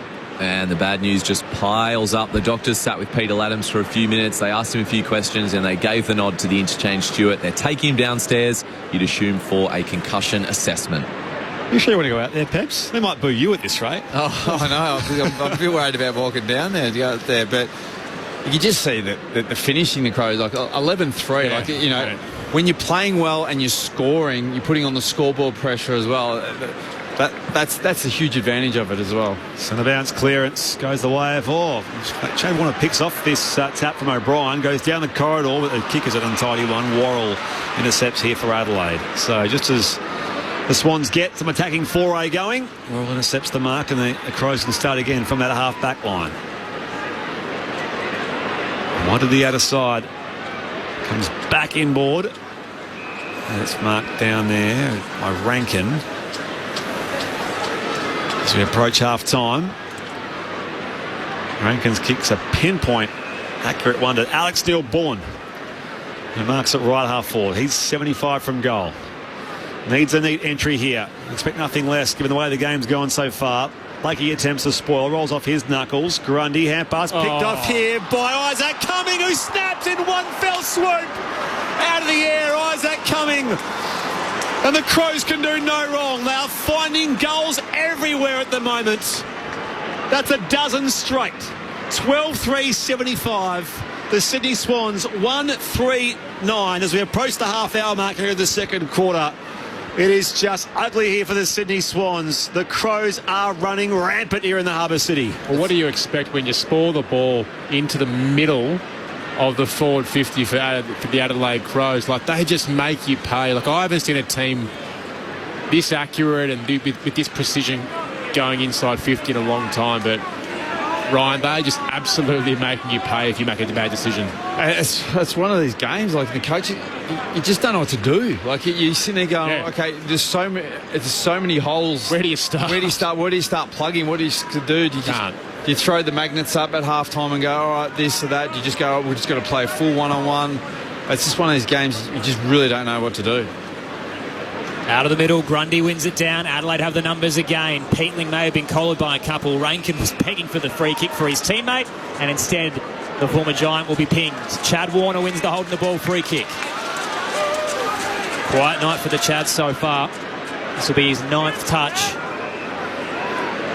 Called to play on. Sends it into the 50. Adelaide have a plethora of bodies. Fist from Worrell. Fell towards Campbell. Sidesteps the tackle but missed Heaney with the handball. Had to wait for it to come back. Well flighted delivery to Adams. Now Sheldrick snaps and misses to the left-hand side. And the Bronx cheers from the home crowd as Sydney finally register a score. They're second behind of the term and they're down 65 points. That hurts, doesn't it? If you're a player, you hear that sort of stuff. Yeah, it's Miller. It's embarrassing. From the back pocket. Now there were 2-on-2. McLean floats across it from the side. Down to Chad Warner. Stumps it back from whence it came. Bouncing ball to the pocket. And Keane gets it before it goes out of bounds. And in fact has paid the mark. So he'll combine with Smith by foot. Brodie Smith back in the side this week to the outer side. Curtin, a strong contest, will go over Jake Lloyd at right half back for the Crows, who lead by 65 points here at the SCG. Short ball finds Thilthorpe. They've got to really change that way they're going forward, or they've got to equalise ahead of the ball, Sydney. You can't keep going and kicking it straight down his throat. Rare error from the Crows as Thilthorpe catches the wrong side of the boot. Out on the full free kick to Sydney. Margin is 65 points. It's currently the 6th highest for Adelaide in a half. A leading margin. The Swans now off the free kick retreat to defensive 50. Roberts back to Sheldrick, then plays on unnecessarily, rushes the kick up towards centre wing.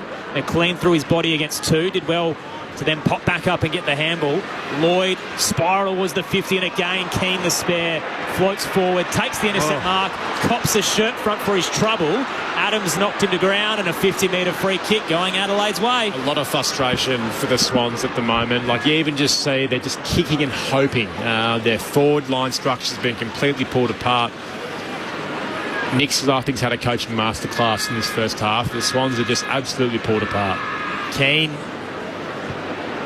heaves it towards the top of the goal square. Grundy's alone in the hole and takes the intercept mark for the Swans. And again, the crowd rises for the wrong reasons.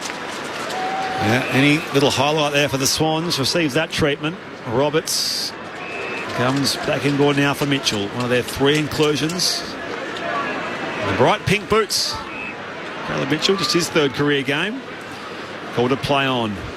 Sends it along to the members' wing. Up in front, O'Brien. Better of McInerney. So the big Crow has it on the members' side. Called to play on now. Towards half forward. Grundy has eyes for the ball. Uncontested grab. So it's back and forth here. The scoreboard's anything but. It's 65 points Adelaide's way as we approach half time here at the SCG. Lloyd receives a long ball across the half-back line, and that will be it. Right on the half-time siren. So, as mentioned, it is still that streak of 12 goals and counting, because the Crows, beg your pardon, the Swans kicked the first goal of the game through Hayden McLean. And since then, 12 straight majors the way of the Adelaide Crows. 12-3-75 to 1-4-10. There were just 2 behinds for the home side in that second quarter, as against 7 goals, none. 7 goals straight in that second term for the Adelaide Crows. So 65 points, their margin here as you are finding us across ABC Radio, News Radio and the world-famous ABC Listen app. 2 goals each for Thilthorpe and Rochelle for the Crows.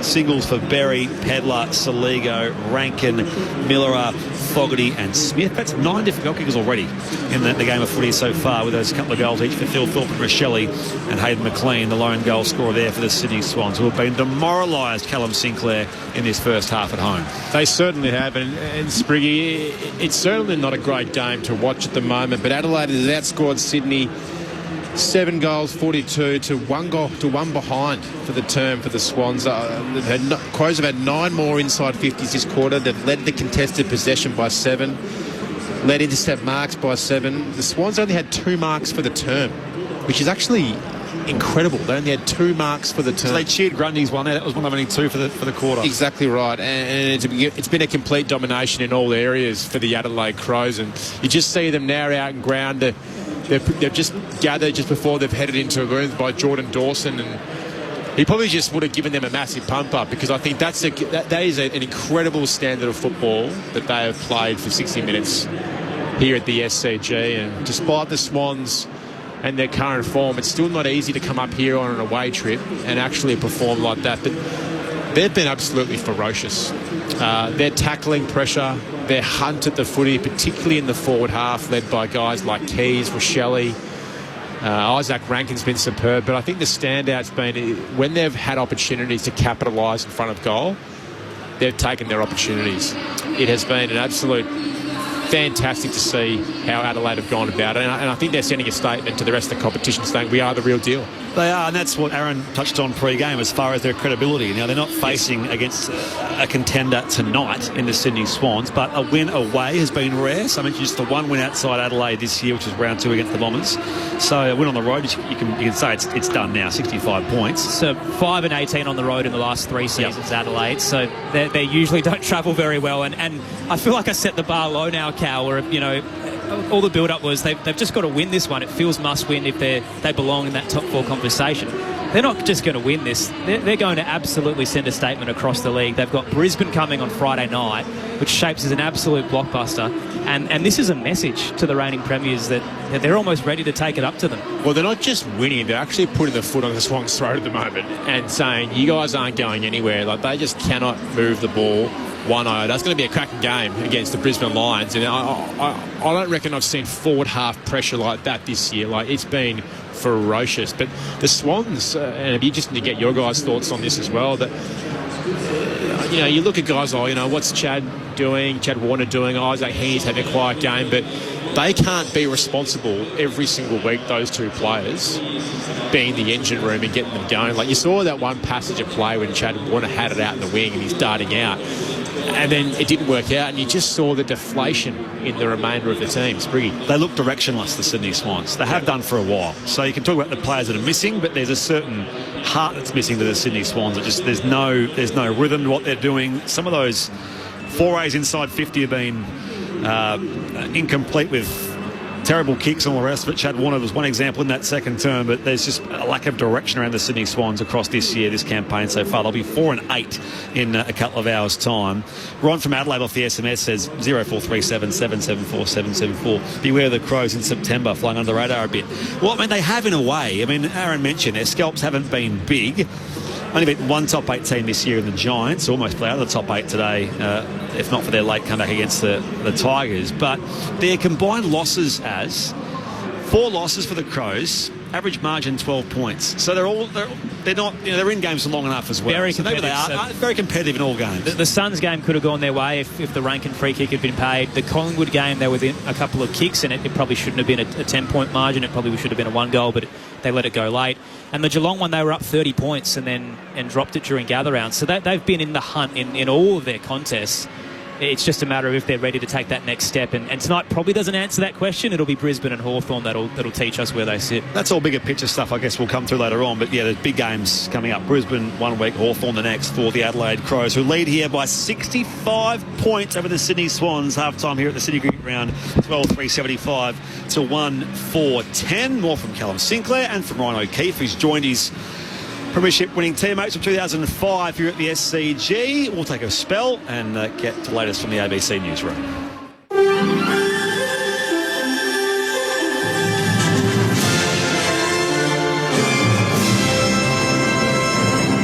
ABC News, I'm Thanmaya Navada. Australia could boost its defence spending following growing pressure from Washington. Defence Minister Richard Marles has backed a call from his US counterpart for allies in the Indo-Pacific to contribute more to regional security, in part to counter China's military build-up. Mr Marles has welcomed the renewed commitment from the US, but agrees the region also needs to step up. There is no effective balance of power in this region absent the United States, but we cannot leave it to the United States alone. Other countries must contribute to this balance as well, and that includes Australia. Meanwhile, China has criticised attempts to link the defence of Ukraine with the need to protect Taiwan from a Chinese invasion in a thinly veiled reference to a speech by French President Emmanuel Macron at the Shangri-La Security Dialogue in Singapore. Mr Macron said at the defence meeting that if Russia was allowed to take any part of Ukraine without constraint, then what could happen in Taiwan? In a social media post, China's embassy in Singapore says comparing the Taiwan issue with Ukraine is unacceptable. It says the two are different in nature and Taiwan is entirely an internal affair for China. US President Donald Trump has told steelworkers in the state of Pennsylvania he's doubling tariffs on steel imports to 50% to protect their jobs. Mr Trump has also taken to social media to add that tariffs on aluminium will also be doubled and that both increases will go into effect next week. Professor Justin Wolfers from the University of Michigan says the tariffs are costly for the US economy. Trump actually tried steel tariffs back in 2018, and by one estimate, those steel tariffs saved 1,000 jobs in steel manufacturing, but the higher costs that were passed on cost 75,000 jobs elsewhere in the economy. A recount has confirmed Tim Wilson has narrowly won back the federal electorate of Goldstein for the Liberal Party in Melbourne's southeast. Costa Haritos reports. Only 175 votes separated Liberal candidate Tim Wilson from incumbent independent MP Zoe Daniel at the end of the recount. The Australian Electoral Commission says the final count was down from an initially reported margin of 260 votes because of a data entry error and determinations made on ballot paper formality. Mr Wilson, who's already been appointed to Shadow Cabinet, has issued a statement online saying it's time to get on with the job. Meanwhile, Ms Daniel says the seat is now one of the most marginal in the country. The final results bring an end to a post-election period in which both candidates prematurely celebrated victories. The massive clean-up continues on the New South Wales mid-north coast following recent devastating floods with a so-called mud muster underway. Claire Simmons has more from Wingham in the Manning Valley. The mud muster volunteers, they've had a safety induction briefing from the SES to make sure they know what they're doing in what is a very dangerous workspace as they clear out houses, removing carpets, removing gyprock and of course piles of debris which once were someone's treasured possessions and are now completely destroyed by mud. And we've spoken to people from all walks of life. We've got people who are tradies, people who are retirees. These volunteers are certainly giving support and encouragement for people who are going through what is the worst time of their lives. The mother of missing teenager Phoebe Bishop says she continues to hold out hope her daughter is alive. It's been over 2 weeks since the 17-year-old went missing on her way to the Bundaberg airport and failed to check in for a scheduled flight. Kylie Bishop says she needs to know where her daughter is. I still hold hope that Phoebe will come home, but I have to consider the possibility that she also won't. In the worst case scenario, if the worst case scenario has happened, I at least need to know where she's resting. World Boxing says Olympic gold medalist Iman Khalif will not be allowed to compete until she undergoes a genetic sex screening. The governing body has confirmed it'll introduce mandatory sex testing for all boxers in its competitions, which it says aims to deliver a level playing field for men and women ahead of the next Olympics. The Algerian boxer won the women's welterweight boxing final at the Paris Games last year amid a gender eligibility row. In March, Khalif said she was determined to defend her title at the 2028 Olympic Games in Los Angeles. And in NRL, the Melbourne Storm has defeated the Gold Coast Titans, notching a 28 points to 16 win. Suafa Alongo and Grant Anderson ran in 2 tries each in heavy rain on the Gold Coast. The result sees Melbourne move into second spot on the ladder, 4 points behind the Bulldogs. And you are all up to date with the very latest on ABC News. Hello, Patrick Stack here. Do you like sport and good conversation? Then we've got a great podcast for you. One cracking story, in depth, every day, in under 15 minutes. It's called ABC Sport Daily, and you can find it on the ABC Listen app. This is the 2025 AFL Premiership season on ABC Sport. Up it goes. O'Brien wins it down. Walker bustles through, but the tackle. Hand pass up to Saligo, who snaps from close range and has the goal. The first of the second term for Jake Saligo, and the Crows extend their lead. Phil Thorpe lines it up. That's straight through. It's been all the Crows pretty much in this game so far. Pedler comes in. Kick is straight and true. His first of the night.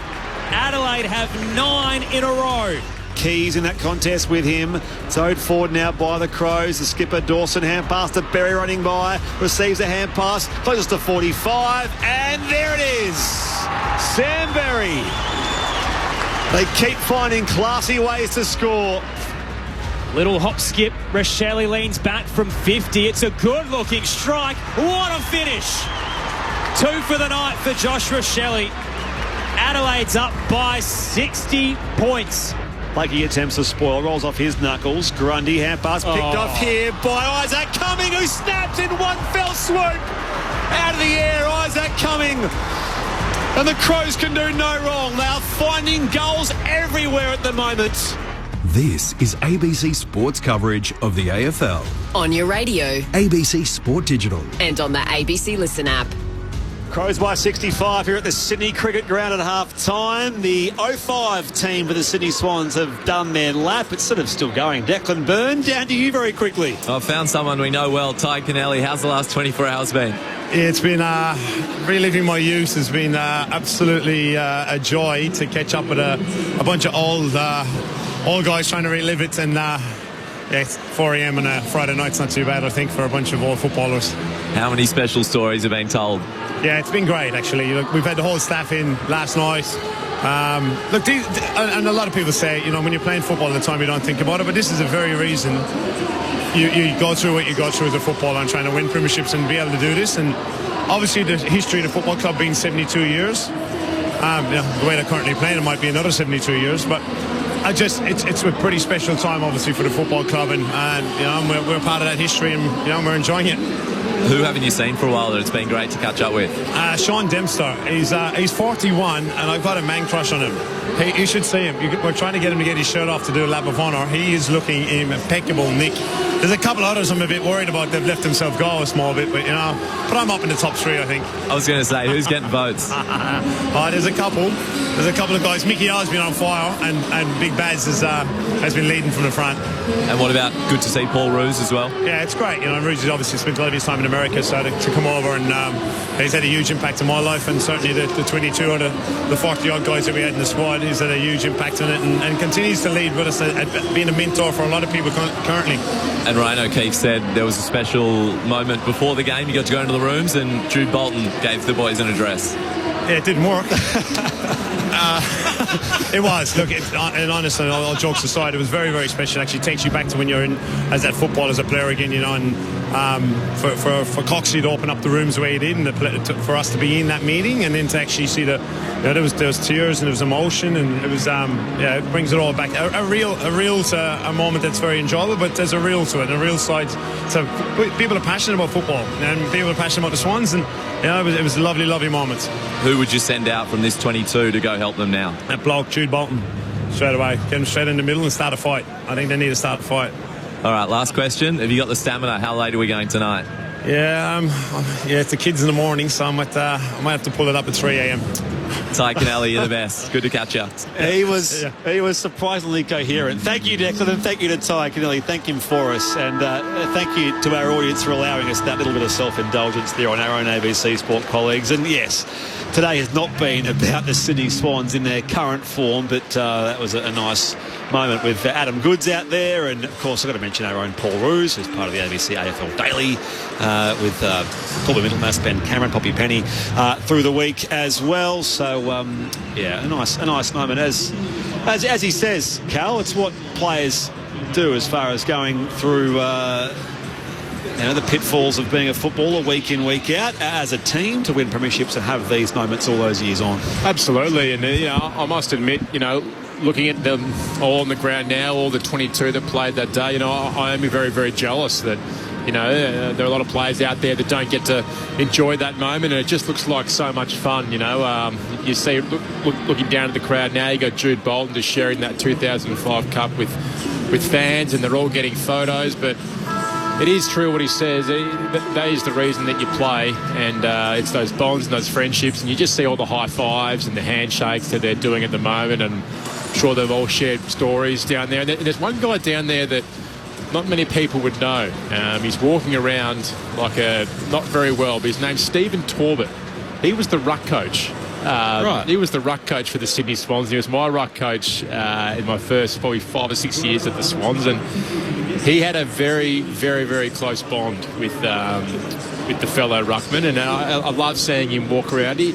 Probably a bit of a stretch getting a gig out there, in my view. In my view, he'd be the only ruck coach doing the lap of honour, but wow, what a great experience for him. A few more of your texts, 0437 774 774. I love this, when fans of other clubs tell other fans. Neil in Coburg says, Sydney fans need to harden up. Had a good 20 years. Try following my Kangaroos. Thank you, Neil, for your correspondence. Good point. Paul, the Sydney Swans should put their 2005 premiership team on there after half-time. They couldn't do any worse than the Sydney Swans of this year. Richard from Geelong, maybe if a team has a really bad loss in the grand final, they should then go take a gap year like Year 12 students, go back in Europe, clear their head, come back refreshed in 12 months. Shane in Coffs Harbour, the Swans fortunate that Chad Warner re-signed when he did. Hard to see Cox's vision from the outside. We've discussed all of that. Thank you, Shannon from Adelaide, who is vision impaired and enjoys radio commentary because we actually say the score and other details in the game you don't get on TV. So thank you, Shannon, who is enjoying the Crows absolutely destroy Sydney. That they certainly are. Our man PK in Jamaica says it's 5:45 a.m. here in Montego Bay, and I can confirm I have cracked the bottle of rum. 12 in a row. He means goals, Adelaide goals, not 12 bottles of rum in a row. Yes, is looking to numb the pain there of that very lacklustre first half from the home side here at the SCG. I mentioned Ron from Adelaide. One correspondent says, quote, the world-famous ABC app? Really? Please get over your overinflated self-importance. Right back at you. It's not that deep. 0437 774 774. Razor from Rockingham says it's great to see Adam Goods back at the club. There is a real fallacy here around Adam Goods and his involvement in football, because I think people always say he's lost to football and the way his career finished, but there was a real breakdown between he and the AFL as an organisation, as an industry, but he's still very much tight with the Sydney Swans. His old teammates he catches up with, he does come to club functions, so there's no issue that Adam Goods and the Sydney Swans, they're always together. It's more, I think, the AFL more broadly. Yeah, I obviously can't comment for Adam, but when I was involved with the club, he'd come to games and he'd hang around, but in terms of further AFL, I guess, broader involvement, I don't think he's come to a Brownlow since he's retired, which is a bit unfortunate. And look, but Adam, I must say with Adam, he's not a footy head. Like he's not a nuffy. He has other interests out there, and he's definitely got business interests, and some guys just like having a break from the game. He was having a ball out there, though, hugging his teammates and slapping their backs and laughing away. It was great to just see him enjoying the moment. Some big news here. So Adelaide's up 65 points. The Swans have pulled the trigger and activated their sub. So Riley Bice is out with just 2 touches on the night, and now their sub, Caden Cleary, has been activated. So Dean Cox is trying to find a solution and decides to inject Caden Cleary, and the young man in his 14th game, the 4th time as a sub in his career. Not sure if it's going to be a solution. It's going to be an interesting first 5 minutes to see how they respond. Who knows how Dean Cox addressed that? Would he have thrown the magnets around, or would he just give him the old-fashioned, this is not good enough and standards need to be set? So James Jordan not in the middle either, so Jordan Dawson now running with Isaac Heaney. Adelaide's up 65 points. Saturday footy on ABC Sport. And here is the second half underway. Grundy and O'Brien, one down here. Try to clear a path for Rowbottom. Wrapped up down near Neil Bullen. Spun the tackle of Roberts. And the ball is with him, so it's going to be a tackle rewarded for Matt Roberts. And the Swans can go forward of halfway. on his preferred left boot. Roberts, the South Australian, inside 50. Missed the pack. Missed Chad Warner. Butts at the back there. Shares it with Worrell for the Crows. Tumbles it back down the line here as it's... again, Curtin this time stands in the Lloyd tackle. It's locked in. The umpire will blow it up. The Swans going towards that Northern or Paddington end of the SCG. Adelaide to the round weekend. It's inside 50 here for the Swans. Grundy reaching for it. Towed away. There is a sub Cleary. Early touch to Heaney, who snaps, and it's across the face. I didn't see too much of him. And again, there's a Bronx cheer for a score. Such has been the night and the mood of the Swans fans. So 1-5-11 Sydney. Adelaide still 12-3-75. Margin 64. Third term underway. They're unrelenting, the Swans faithful. Miller towards the western wing. Hillthorpe presents in the pack, knocked it down front and square. McCartan bangs it back where it came from. Another inside 50 for Sydney. Keane commits back at the flight with the fist. He's so courageous. And Miller runs out of room in the right back pocket as Cleary escorts him over. It looks like Isaac's doing not necessarily a run-with role with Jordan Dawson, but definitely being accountable to him.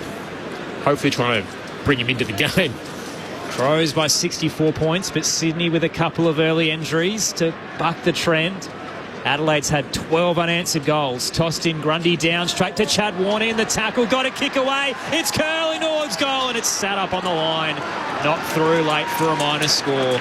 Adelaide's lead down to 63. Good kick out taken by Keane. Shot to Hinge. And now again, it's a chain of kicks to find Dawson at left half back. Back to Hinge, who kept running. And now goes long down the outer wing here at the SCG. Missed Taylor Walker in the contest down there with Hamling. Rebounding Blakey, has room to bounce. Now a second bounce off half back. There's a chase there. Blakey's still going. A third bounce down the corridor towards 50, and it's a little too deep for Campbell. Got the shove there on Worrell though. Campbell in the pocket, tumbles it towards goal, and it might just, no, the touch there from Jordan Butts. A minor score, Sydney. So the first two scores of this second half are Sydney Swans behinds, 1-7-13. The Crows lead though, 12-3-75. 3 gone third term. Welcome back, Ryan O'Keefe. Yes, thanks. It was good out there. The crowd was they were joyful and happy, so that was okay. Remembering the good times. They were having good times. Keane for Adelaide, exiting kick up towards the western wing. Offhand, Sheldrick gives it to Rampy. Another entry for Sydney. Butts backtracking, put it down. Under a bit of pressure on the boundary line. Eventually walks it over with McLean closing. Did you catch up with Tig while you were down there, Ryan? Yeah, caught up with Tigers down there. It was good. It's good. The guys enjoy the walk around. A few of them are hobbling, going, actually, this lap's a bit further than I thought it would be. Tossed into play. So 25 out from the Swans goal. Grundy down, straight to Hinge. Fell into the footy. They fall on top of him. Another ball up. It's the smallest ground too, so it's wide. It's conceptive wide. But I tell you what I did notice. There's a lot of Adelaide Crows supporters out there in the crowd. Crows by 62. It feels like there's twice as many players as well at the moment. Jordan, the hand pass back to Chad Warner. Wrapped up there in the tackle of Michael, and he goes inside 50 does Warner and Miss Grundy. Umpire saw the free kick there. It's going to be going Adelaide's way. Chopping of the arms, Riley O'Brien. Unrestricted free agent, as I mentioned, wants a 3-year deal at the Crows as they pump it long beyond defensive 50. Count the chest of McCartan. Down here again for Roberts of the Swans. Directionless kick. Mike Lanning in the contest with Chad Warner out of bounds for a throw-in. Declan Byrne on the boundary. You guys mentioned the sub for the Swans, so that does mean that Peter Ladham's passed his concussion test. Just got confirmation from the Swans that he'll be back out there shortly. Just wait to see. I assume the Riley Bice one is tactical, Declan, but yeah, there you go. Left half forward for the Swans at the moment. Down 62 points. 4-7 on the season as well. Tossed in, Grundy took it out of the ruck. Beautiful hands to Heaney. Around the body, snaps into the 50. Keane puts his body in central. Out the back door. Hayward check side roller. Straight through the big sticks. And they come to life at the SCG. Their first goal since the 3-minute mark of this contest. Margins down to 56 points. A standing ovation. After a dire night. Well, at least they've come out this quarter and they're having a bit of a go and everything like that. So They had to. I know they had to. So there must have been some stern words downstairs. And I think it's, you spoke about the good old-fashioned, or the old days spray and that. Look, I don't know if that flies anymore. Players react to that, but it has to come from the players, I think. And I think where your leaders have to get in the playing group and probably get them in the room and have no coaches or other staff there, and really having an honest conversation around it with themselves. So I think that's what needs to happen, and get that self-drive and that player drive to make a change. I think if a coach is sort of yelling at you, I don't think that's really going to make much difference. Western North Smith medalist Ryan O'Keefe on ABC Sport. Adelaide by 56 points from the restart. Rochelle bounced off the tackle. His kick hurriedly here to a couple of teammates there. Isaac Cumming, I'm not coming traffic very night. Isaac Rankin. And he kicks towards half forward. It's bounced away from that contest featuring Walker and Hamling, and over the boundary line for a throw-in. Little sore there, Isaac Cumming as well. Just copped a knock on the hip from Isaac Rankin. In the Isaac off. Who won, though? 12-3 plays 2-7. He's a bigger body, Isaac Cumming, isn't he? Back in it comes. Grundy up in front of O'Brien. Palm down. Straight there to Isaac Cumming, who's wrapped up by the Swans, and a tackle from Roberts. Hand it back to the umpire. Tossed into the air. Adelaide by 56. O'Brien down from behind, then toes it off the deck into the 50. Mitchell out to meet it, does the same. Soccer pass towards Heaney, caught in the tackle from Peatling. Knocked it to Hamling, he's under pressure, gives it away. Rochelle, tight angle, snaps and misses to the right-hand side. Adelaide back up by 57 points. 7 played, third term. Saturday footy on ABC Sport. Ball in the hands of Blakey. It's a short kick. Finds Tom McCartan on the outer side. It's just one of those margins. It is unassailable. So the Crows control the game, and they will in the second half as well, you'd imagine. But can the Swans just find something to sort of spark their game style? They're away against the Tigers at the MCG again next week. A place where there's so many disappointing days in grand finals, and also last week beaten by 10 goals. So chip it around here in their back half. Sheldrick thumps it up that O'Reilly wing on the outer side. Heaney slides through. Has some support there in Lloyd. I don't mind that way. Like, start changing the way and controlling the ball and move it. But then that last, do all the hard work and make some ground. But that last kick, it's straight to Adelaide's strength at the moment. So that you've got to keep persisting with that. Tossed in. The Crows have had a spare down back all night. Both rucks missed the drop.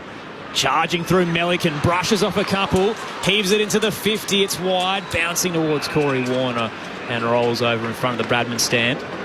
They still just haven't got, that dynamic up forward the Swans do, though. You can just see every time they're going inside 50, they're kicking in a hope. There's no sort of connection or pattern of movement. 57 points, the Adelaide lead. Back in it comes. Grundy and a Taylor Adams, the former Magpies. Another run here by Sheldrick. Comes back here and his kick goes up in the air. Sheldrick tries again. Miller back of the flight, drops the footy. Keane suckers here off the half volley, and it goes out of bounds, and that will be deliberate, says the umpire. So it's going to be Sydney's ball from that junction of 50. Isaac Heaney in the Buddy Franklin pocket.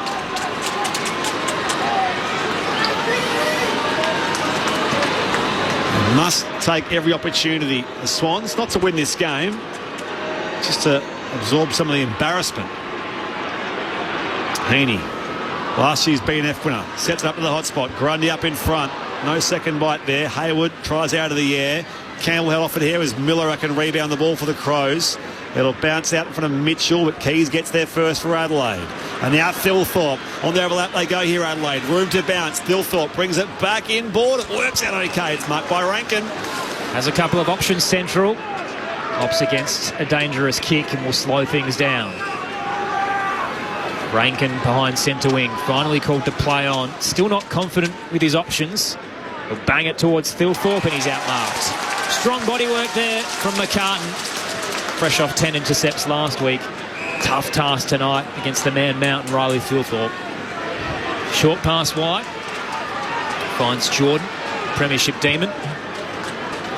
A long bomb up to left half forward. Exactly what Ryan O'Keefe didn't want the Swans to do. O'Brien brings it to ground. Grundy tries to gather. Had an arm pinned in the tackle. Well played by Brodie Smith. We'll get a ball up. And it's probably to your point, Cal. They've got no key forward or nothing to go confidence. Adelaide, like Rankin then, took his time and knows he's got some big targets up front. Swans by 57. O'Brien held Grundy. Umpire says play on. Comes here to Saligo. The back of him. There is the tackle there from McInerney, but he's helped up to his feet, both players. It will be a ball up on the members' side of the SCG. In the air it goes. Grundy. His tap missed. Adams got McInerney. He kicks hurriedly back towards half forward. 3-on-2 in the hole. The spoil comes from Worrell, and now Pedler. Back to Worrell. Run down from behind by Haywood. Socket forward by Sheldrick. 2-on-2 in the forward 50 arc. It's there for Heaney, who turns and snaps and curls it around. And the Swans, well, they have back-to-back goals. For what it's worth, does spark the crowd somewhat.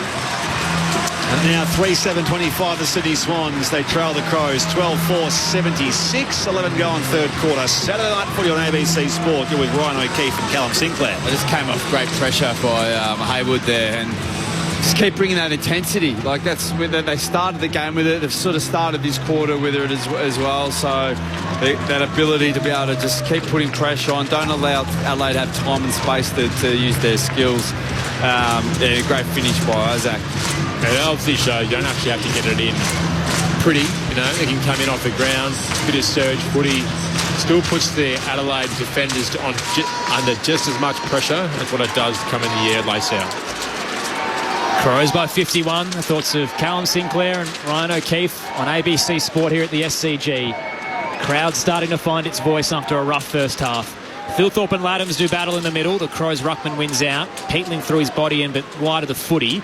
Lloyd tried to pick it up, but sharked by Neil Bullen. A high torp. Walker.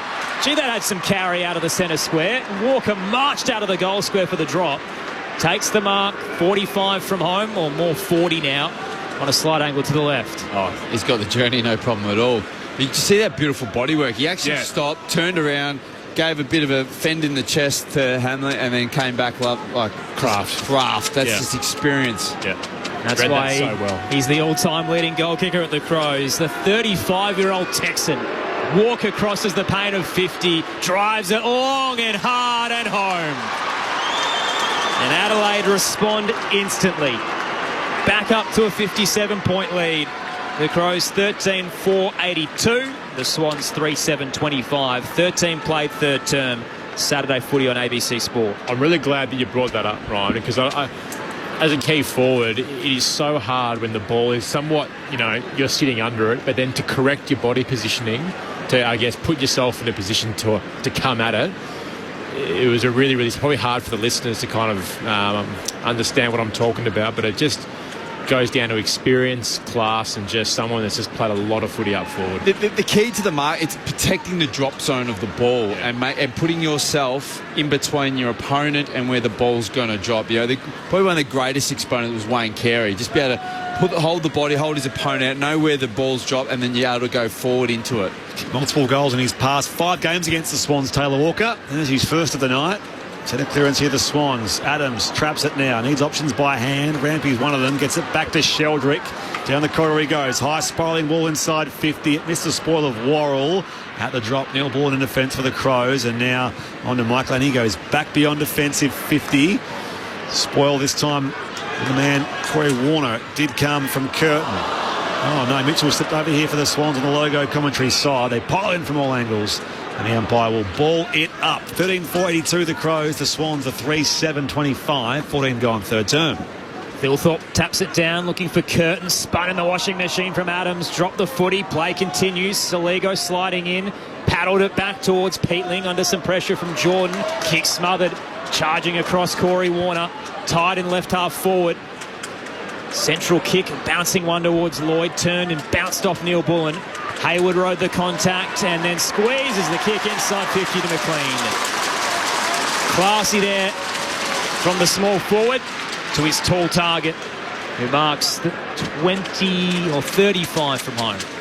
They're finding a little bit now, they're just getting the ball, surging it forward, putting on a little bit of pressure. Hayward getting involved in the game a little bit more. He did a crunching tackle on the half-forward flank, which then set up a goal for Isaiah Heaney.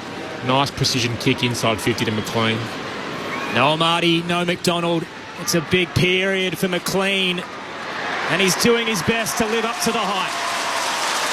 2 goals tonight. Margin down to 51 as we trade goals between the Crows and the Swans. Adelaide's up 13-4-82 to Sydney's 4-7-31. 15 played third term. Saturday footy on ABC Sport with Ryan O'Keefe and Callum Sinclair. You can see they're just bringing the pressure around the ball a lot more. But that final kick, the class by Hayward, a more experienced player. There's probably one player that is getting his hands on the ball a lot for the Swans is Sheldrick. But for him to take his game now to be a good midfielder, at his disposal, he just seems to hack it a little bit, and I reckon James Rowbottom's in the exact same category. Yeah, they just hack it forward. Like, they're tenacious, they're winning the ball and all that sort of stuff. But for them to take their game to another level and be, considered a top midfielder, they've got to work on their disposal, being effective. From the restart, Adams versus O'Brien. Down here to Berry. Bursts away here for the Crows. Cleans in a clearance inside 50. Walker at me the football now. The ball from Hamling. Goes out here towards Pedler on the flank, and he runs out of room. 60 around from Adelaide's goal. Ranwick and Declan Byrne on the boundary. Aaron, you might have more information, but the Crows have now twice put up a sign with a boxing glove. They want a counter punch. They want them to keep attacking. Blow, maybe. Seen some weird ones this season from the Crows. They had almost like a Crash Bandicooty poison vial one. They had an Austin 316 a couple of weeks ago. Wow. They got some weird stuff. Whatever works seems to be doing the job tonight. Tossed in, Lloyd out of the stoppage for the Swans, tries to clear it up to the eastern wing, rebounds off a couple of bodies, and again a long tumbler, a hit in hope to no one in particular. Rolls up to right half forward, and Adelaide have the numbers. Brodie Smith with a switch up towards the members' wing. Bodywork there and a one-on-one as Rochelli thought the ball would bounce his way, and he got a bit of backspin. Unkind from the footy gods. Rampy says thank you very much and heads inside 50 and finds Campbell. That hack forward, surely they've shown some vision at half-time that they've got a player sitting back there. So it was just really good defensive press up by Rampy to shut off the outlet, and then a bit, accurate, precise kicking going forward inside 50. So a bit of luck. They'll need it with this deficit.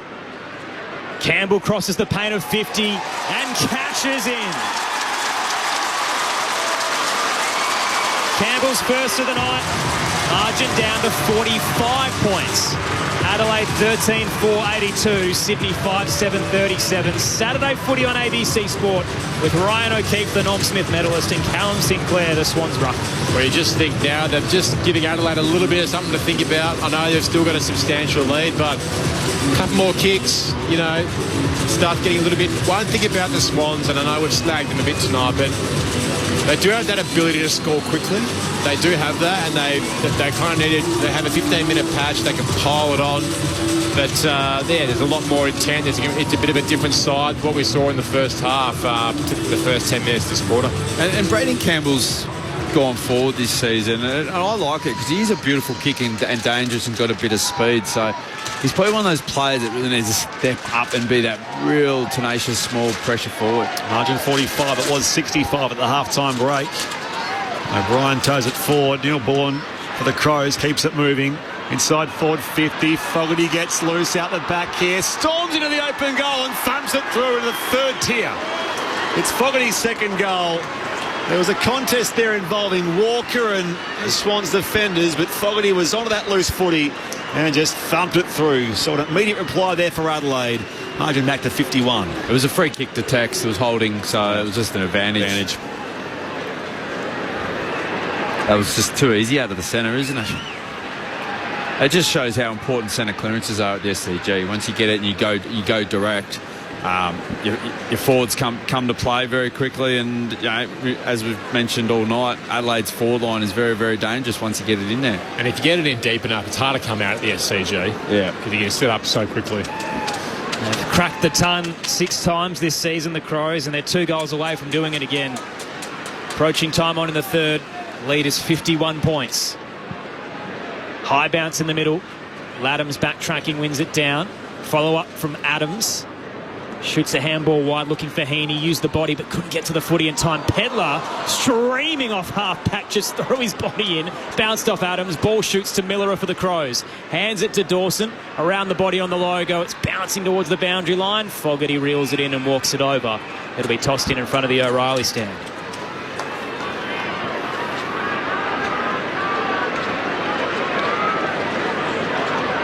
When you're ready, Spriggy. Just observing the clock. We've just hit time on here in the third term. Back in it comes. Well, Adams and O'Brien. Heaney hands it down here. It's going to be a free kick coming back to that ruck contest, I fancy. And it will be a free kick going Adelaide's way. It might even be a hold from Adams on Berry. His opposite number. Sam Berry, sub in the previous 4 games. Total of 5 subs for him this year. It's inside forward 50. Lloyd wrapped up down there by Rankin. Footy comes loose. Comes wide here again. Peatling tumbles it towards full forward. Rampy is there. Goes the Fenn as he tries to keep it alive. Does so successfully on his preferred left boot. Thumps it beyond defensive 50, but Butts drops back there and marks there for the Crows at left half forward. Filling the void of Nick Murray. Jordan Butts far from home. Centres the kick, 20 out. O'Brien had 2 to beat. Fist came in. Ricochet's 35 out. Mitchell commits his body, put his arms up, tried to get the handball free in the tackle and gave it away. Pedler to Rankin, shrugs one, gets through another, gives it to Neil Bullen, snaps from 20. What a play! The 2 sharpshooters for the Crows come together for a magical moment. And Alex Neil Bullen strikes. He's got his first of the night. Adelaide's up 57 points. 15-4-94 to 5-7-37. Time on in the third. Saturday footy on ABC Sport. I'm just watching the replay of Isaac Rankin here. The strength, the keeping of his feet, the 2 tackles he's broken, puts Neil Bullen in an incredible position to finish. But every Adelaide player just got around Isaac Rankin there. The strength to not give up. His power through his hips and then just to dish off like that. Well, that just goes to show that that's a real skill in contested ball. It's about, you can see too many players just go to ground too much. If you can just keep your feet, stay strong, don't accept the body contact or the tackle and fight through it. That's a real art and a real skill to contested ball. 11 different goal kickers so far for the Adelaide Crows as Grundy tries to win the clearance. Petling's hand pass picked up by Sheldrick for the Swans. Sends them forward. That's marked by Miller facing his own defensive goal. And the Crows can start again from that line of defence. Coming. And now to the goal scorer in Neil Bullen on the outer side. Crows by 57 points, 15-4-94, plays 5-7-37. Contest on the outer side. One back here, Heaney towards Chad Warner. Shrugs the tackle, has room to bounce. Closes to half forward. Kicks again, very high up in hope. Laddams parks under it there. McLean crashes the pack. Shurick roves the football now. Balks around Michael. He comes back, centering ball to find Rowbottom. No, the score comes from Berry. Loose ball there at half forward for the Swans, half back for the Crows. Pedler wins it back here for the visitors and has Tex Walker on the outer side. They looked home, Sydney there, and Adelaide has found a way to go end-to-end in response. Walker over the top to Neil Bullen, turned it half forward into Grundy, crunched him, holding the ball. I just think you should call out the desperation of Berry there, just to, as you say, Ryan, just to not give up. Very easy just to concede that mark and let Swans have a shot on goal. Landed flat on his back as well in the process, winded himself. Meanwhile, Sydney moved the ball and Roberts, again with a long bang, up towards the eastern wing, and it's a turnover, and Ryan O'Keefe slams the desk here in the ABC Sport box. Adelaide back to half forward, Fogarty to Rankin. Oh, they just keep kicking the ball back to the defender. All too easy. Rankin lowers the eyes, and Dawson has been left alone, 45 out. There wasn't a player anywhere near him in a 5-metre radius. I think that went about 5 metres too, to be honest. That was pretty short. But the problem is, Jordan, he just makes you pay with his foot skills. You'd think now this is his bread and butter, and the 50-metre penalty. And that is Caden Cleary, who has run through the mark. Brain fades from the Bloods. After fighting so hard at the start of this term to earn back a midge of respect, they're throwing it away. Jordan Dawson marched to the top of the goal square, casually comes in and slots his first of the night. The Adelaide goal kicker list just grows and grows. They're up by 63 points and they reach their century at the SCG. 16-4-100 to the Swans, 5-7-37. Yeah, that's disheartening when that happens.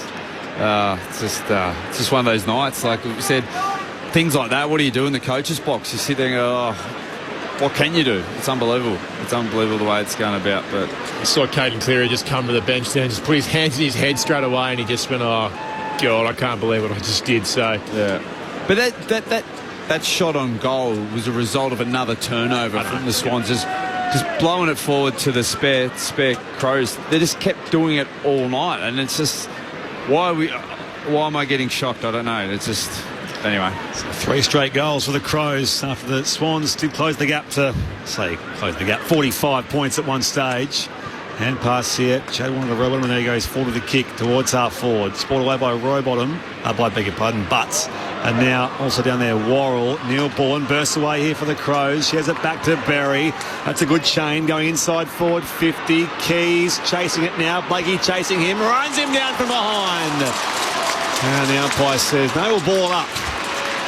There's some afters here as well. Some shoves going on. Rochelle involved. Rampy there with Philthorpe. Philthorpe's got one Swan in either arm. And he was fending off them both. Grundy. It was almost uncontested there in the ruck. Snaps it clear.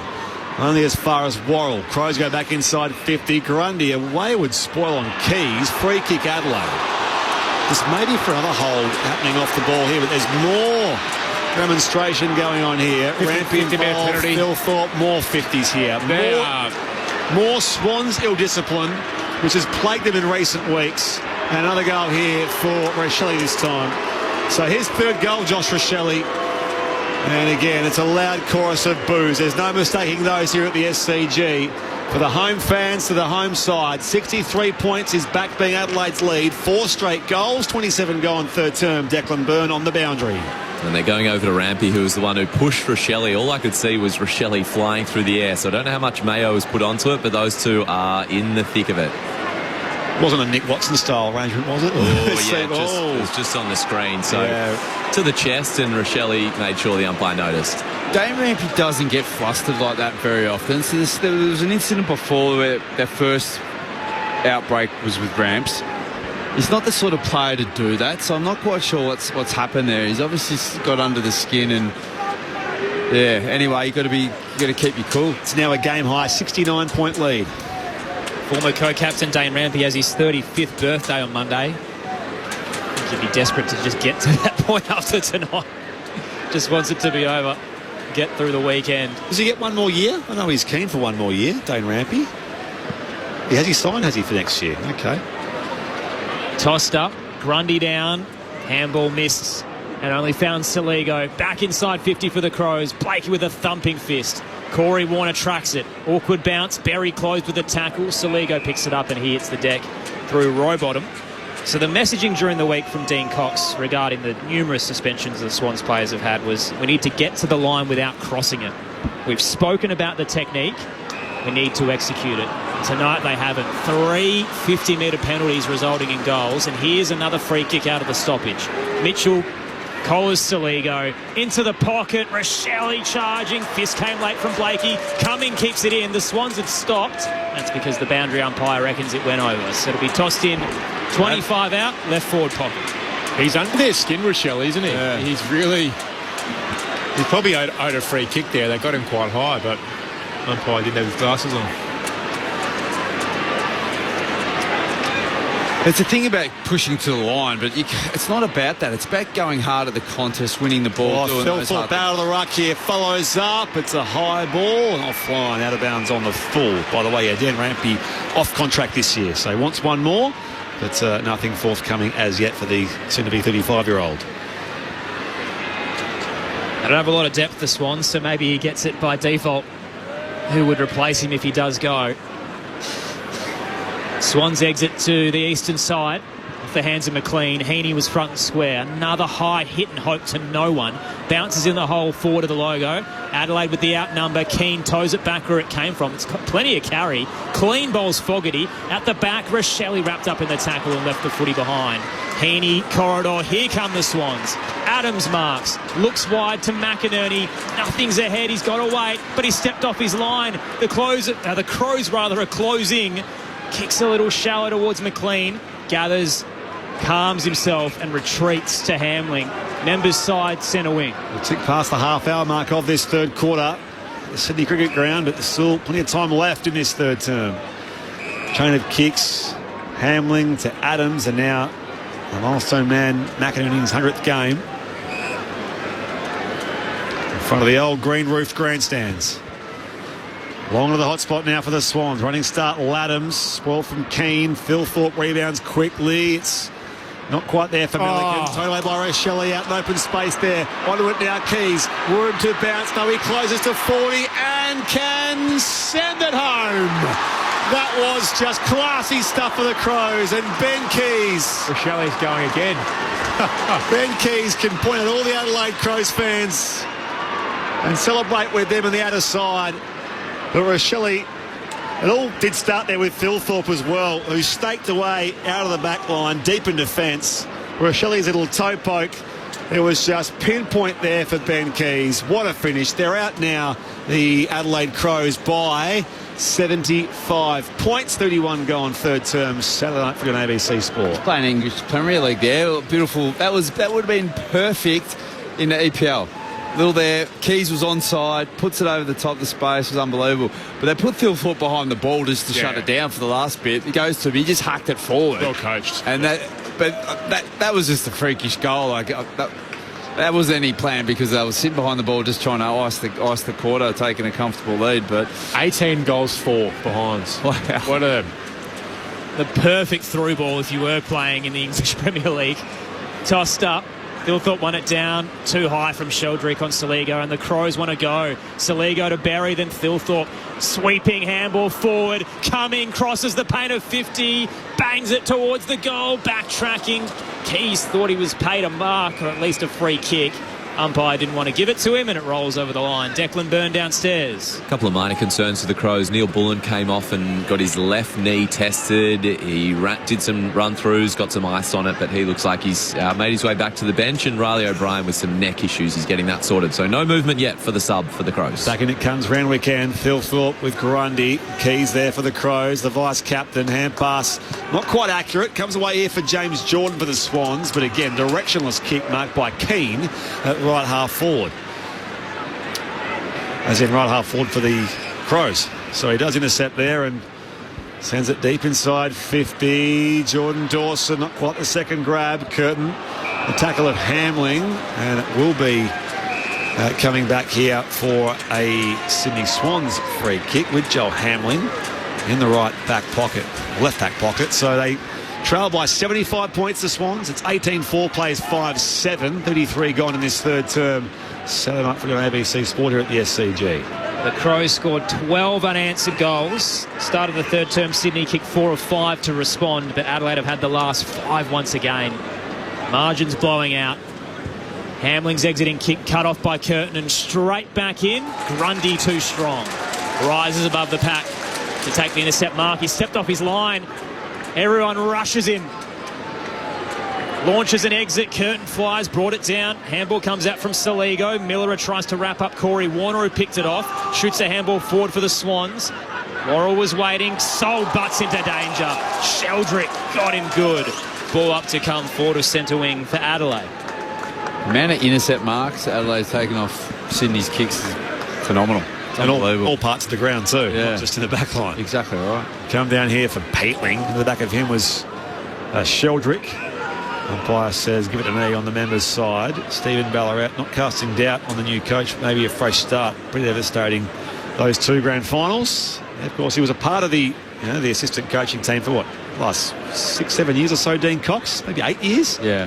So he's been there a while, but this is his first year in charge in that senior role. Paitling held out of the football there by Haywood. That will be a Crows free kick again.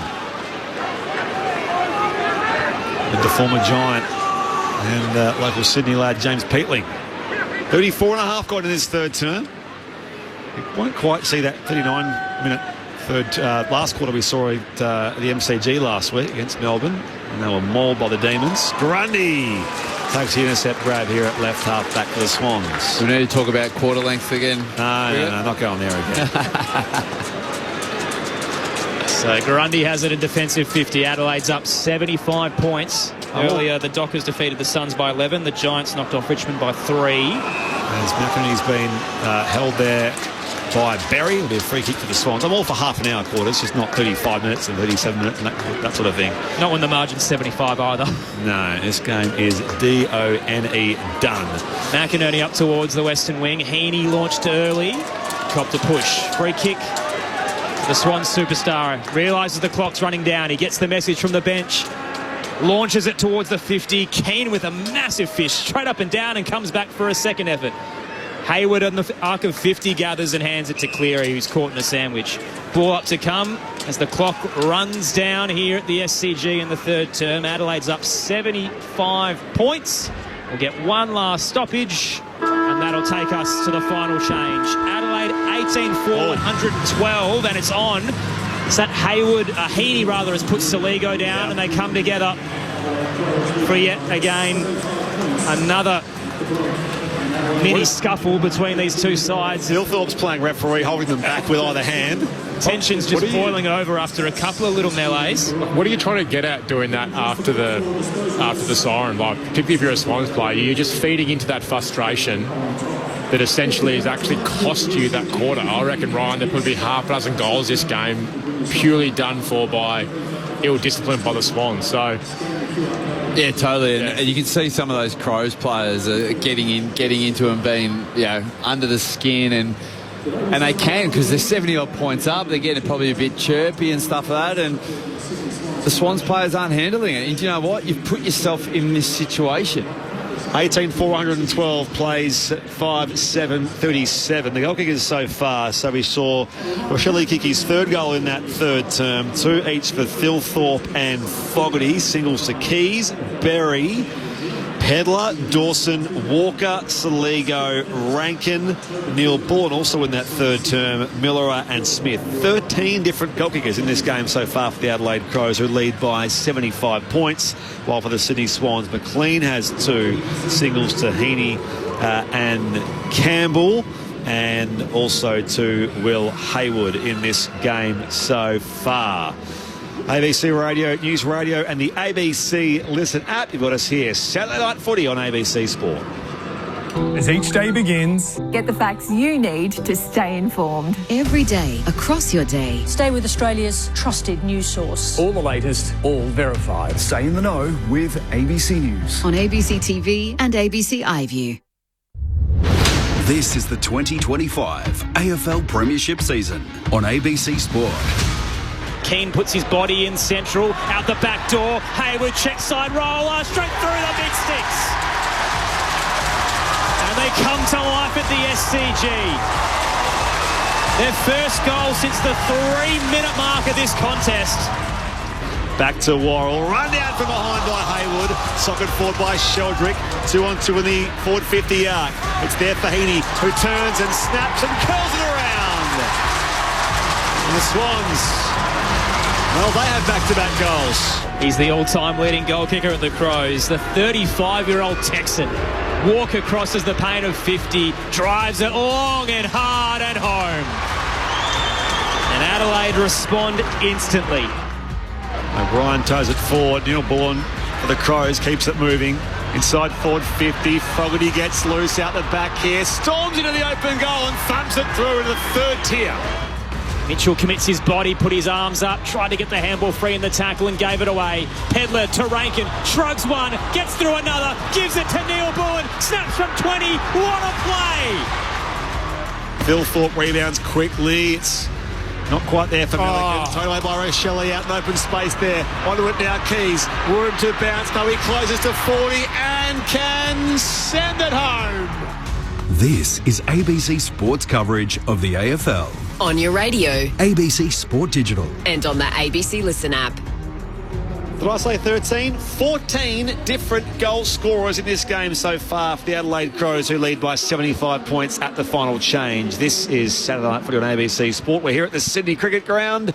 Brett Sprigg alongside Aaron Bryans. We've got Declan Byrne on the boundary. And our experts are Ryan O'Keefe and Callum Sinclair. You just mentioned 14 goal kickers, but you're trying to look through like who's your best players, and that.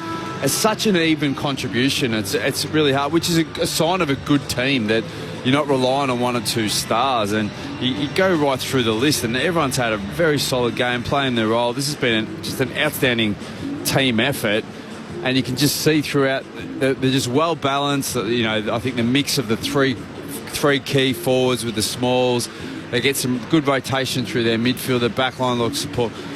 If Nixie and his coaching can keep this team sort of together, they're going to have a really good finals campaign, I believe. Yeah, no, and the spread of goal kickers is very pleasing, but it's just the accuracy. 18 goals for the game. I don't know if there'd be a game in a long time that has probably displayed that level of precision in front of goal.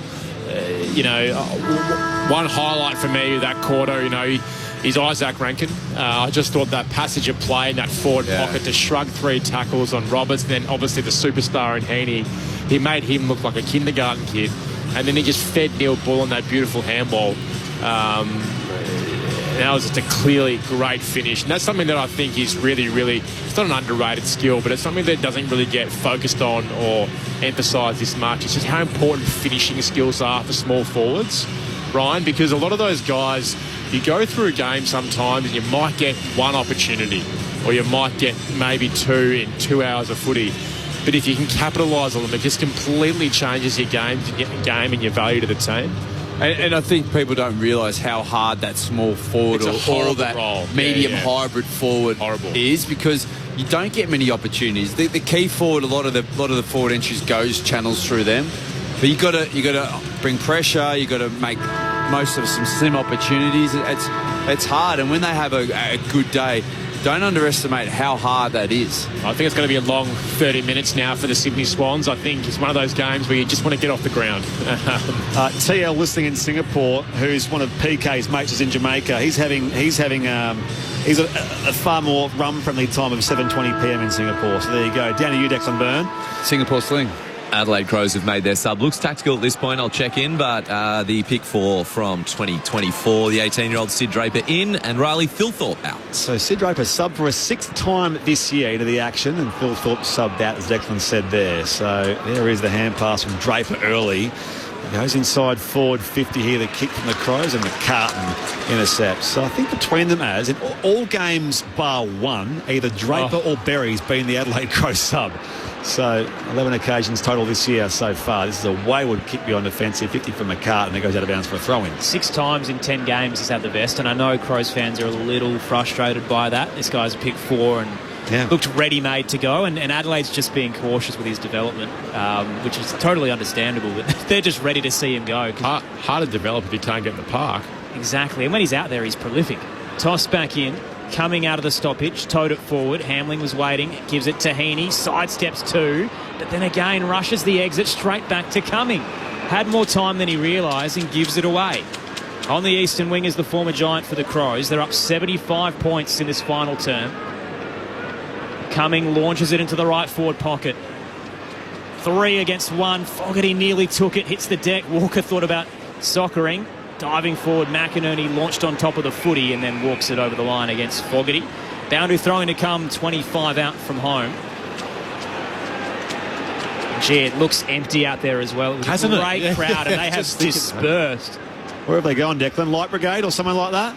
Oh, yeah, Paddington's full. Yeah, I reckon half the Swans fans have left, maybe more. They've seen their star attraction, the 05 Premiership team, and they've gone to the exits. As Grundy exits defensive 50 meanwhile, and it's a contest on the outer side, seeing it out of bounds for a throw-in. Declan Byrne, down to you.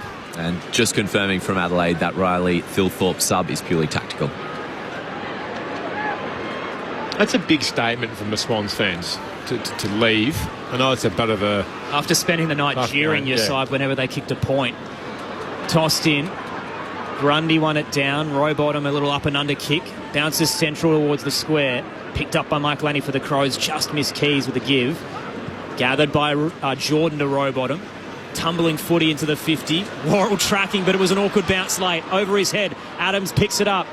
Kicks about 2 metres. A dinky one towards Cleary. Didn't work for him. Cumming hands it off to Michael Lanny. And now Hinge retreating all the way to the goal line under a bit of pressure. Did well. Got it towards Keane and then Miller. Adelaide have worked it across defensive 50 and a pinpoint pass to Curtin. He's had some game, Miller. He's played super well off half-back. Dan Curtin, the young West Aussie, comes inboard now. Wasn't 15, said the umpire. And that will mean that the mark is not paid as James Jordan lays the tackle down there. And on McElhenney, so hand it back to the umpire. We'll throw it up again. Right half forward for the Swans. Left half back for the Crows. Reaching for it, Draper. Saligo slides after it here, out of bounds. And by the way, Melbourne City are the A-League men's champions. 1-0 was that full-time result there over their cross-town rivals Melbourne victory. There you go. Here, 75 points is the Adelaide Crows lead over the Sydney Swans on ABC Sport. Back in it comes. Grundy and Riley O'Brien in the contest. O'Brien just powers after it like the big fella in Happy Gilmore. Comes to Isaac Heaney. Hand pass off here towards Melican. He kicks through traffic, but waiting for it there to mark behind the wing. Here's Dan Curtin. No games in Victoria today, Spriggy, but still a Melburnian side won something, so there you go. Down the line, Curtin looking for Draper. Couldn't quite take it under pressure. Knocked back towards Curtin. They give it away. Rowbottom tried to take on the youngster. Curtin closed him. Ball pops out late and Dawson's pushed over the line. Boundary throw in to come. True centre wing on the western side. In front of the members. Adelaide's up 75 points and we haven't seen a score in this final term. The crowd is literally halved, if not more. Yeah. There are empty seats absolutely everywhere. They've gone to Vivid. They've gone to see the lights of Vivid. You know, it's a big event around Sydney. Can I tag out as well, Sprig? Yeah. Grundy down to Chad Warner. Swans with a handball chain here. McInerney back to Chad Warner. Didn't quite hit him. Now under pressure. Sliding in Rankin. Ball pops through the logo. Jordan missed the target of Rowbottom, so the Swans a little unclean here under pressure. And it's escorted over the boundary line, right half forward for Adelaide. 0437 774 774. Jackie in Maitland says, wow, I didn't know the Adelaide side had any aggro in them. Good to see, though.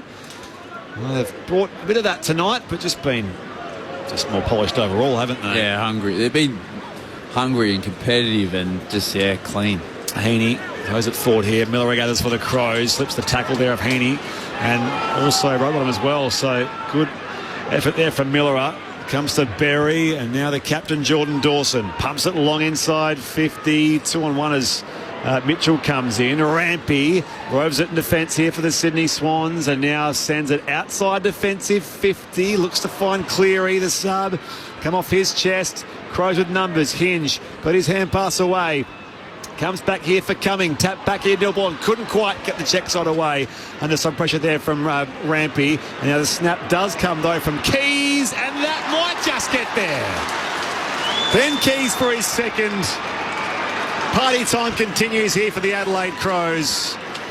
They extend that margin out to 81 points with the first major of this final term. 19-4, 118 to 5-7, 37. 6 gone final term. ABC Sport, Callum Sinclair, Ryan O'Keefe. The Crows are genuinely playing volleyball or hacky sack around the Sydney Swans defence at the moment. Like, they are stepping them, they're tapping the ball on, they're shrugging tackles. Tell you what, they just kept it alive, don't they? They're just desperate. They want to get a part of it. They can see they're enjoying their footy. They're doing the little things. Like Keys, before he's kicked that goal, it was good reward for what he did. When Dawson kicked it in, it was a 2v1. He just made a contest and brought it to ground, and then after that, they just went to work. The intensity levels polar opposites tonight. Riley O'Brien out of the middle with a double tap. Steered it in the direction of Keys, bursting off the half-forward line, but beaten to it by Heaney. Kicks up to the attacking edge. What a launch from Hinge. Big seat over the top of Cleary. Almost tunnelled for his efforts, but stuck the mark. Pops up and wants to keep going. On the 45 wide to Peatling. Nice little highlight there to add to the Crows' portfolio tonight. Peatling has it in front of the O'Reilly stand. Adelaide by 81. Up to right half forward. 4-on-4 there. Dawson, better than them all. The former Swan against his old side is punishing them. Grundy forced to stand wide of where Dawson is, so he runs towards the 50, launches a long kick, picked off a bit too much there. Hits the right hand behind post and out on the full.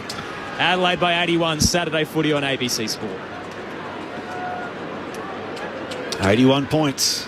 Here's the Crows' lead. Matt Roberts goes long beyond offensive 50 here for the Swans. Spoiled back here by Keane. Now coming. Tumbles Adelaide back inside 50, but again, Matt Roberts slides in to intercept the mark for the Swans.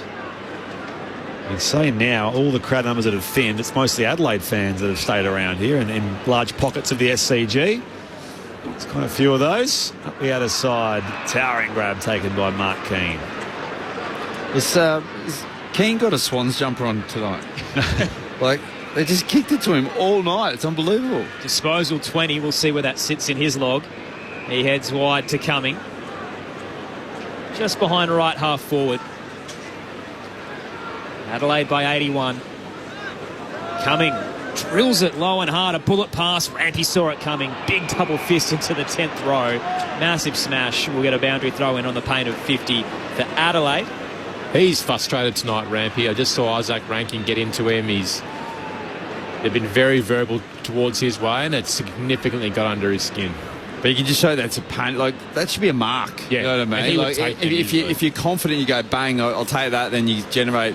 They've done that a lot. They're just fisting it out. That's sort of just a panic with the pressure that Adelaide's put on. Voice of Ryan O'Keefe, Norm Smith medalist. Back in it comes. Taylor Walker. And here it's with the legs of Soligo. Rankin, the hand pass wide. Curtis picked off by the Swans and McInerney. His handball, though, goes nowhere. Gathered now by Smith. Sends the Crows closer to home. There's a contest up there. Keys got up there for a while, but couldn't mark. And it goes out of bounds for a throw-in deep at the Paddington end of the SCG. I think the reaction time of the Adelaide players when the ball hits the ground has been so urgent and direct. They just literally line that ball up and take it so cleanly, but they're always first to it. Ground ball gets, you love to see it. Tossed in, Grundy marches away from the ruck contest, gets the shallow drop and hands it off towards McCartan. Hit it straight up, doesn't exit the 50. Dawson nearly cut it off with the mark, colliding across with Hayward. Ball hits the deck, shoveled out of there by Rochelle. Got it to Worrell, spun a full 360, held onto the footy, got his kick away. Caught behind his Rankin fist, though. Falls fortuitously towards Cumming. It's curling towards the goal. Pedler with an unrealistic fly. But did he shepherd it in the process? He launched and Grundy panicked, stayed down. The ball's bounced past them and through. That's incredible assist tonight from Peatling's tumble kick in the right forward pocket. Isaac Rankin's through ball soccer. And now Luke Pedler throwing his body into the air has freed up Isaac Cumming to kick his second of the night. Adelaide's up by 87 points. If you're just joining us, the Swans kicked the first goal of the game. Adelaide kicked 12 unanswered. Sydney with 4 out of 5 after half-time. And now Adelaide's just kicked 7 unanswered in response. It is a massive night. Cal Sinclair, Ryan O'Keefe, your experts. What can they do wrong? There's not much to be an expert on. It's very self-explanatory with how this game's going. 20 goals for, like, they're just like things like that are just going. It's just, they're just having a night. They're just having a night, and sometimes you just do that, and the Swans are having a shocker. So I think this game you just got to put to bed and forget about it from the Swans' perspective. But for Adelaide, you got to just go, okay, this was a good win. What's our next opponent? How do we do? Let's keep this form going. From the restart, it's with Chad Warner. High kick towards 50. Hinge parks himself under it. Double-fisted spoil. Campbell there, though, for the Swans. Kick responded by Keane, and now it falls back to Cumming. Now some pressure there on Worrell. Campbell gets there for Sydney. Here's kick charged down again by Keane. Cleary parks himself in there as well. Hand pass does work it wide now for Sydney, but it finds the boundary line for a throw-in deep at the Randwick end. So Keane's had 26 touches against the Dockers last year, so it's still a bit far away from his career best, but a very prolific night nonetheless. 12 gone final term. The Crows lead the Sydney Swans here by 87 points. High boundary throw in. It arcs down towards Laddams, who beats O'Brien. Quick kick around the body, and Keane is there. Top of the defensive goal square to cut it off. 22 incoming for him. He heads to the right back pocket. Perfectly weighted to Peatling. Goes for a run alongside the boundary line and arcs inboard past Milliken. Hands it to his skipper Dawson, and then forward to Fogarty with the kick. Just behind centre wing for the Crows. They're up by 87 points. Fogarty bangs a bomb up towards right half forward. O'Brien with 2 to beat. Did enough to bring it down. Rochelle surging by. Wrapped up by Rowbottom. Ball up right half forward. No, holding the ball. Free kick to Sydney. Rowbottom will go central to Sheldrick.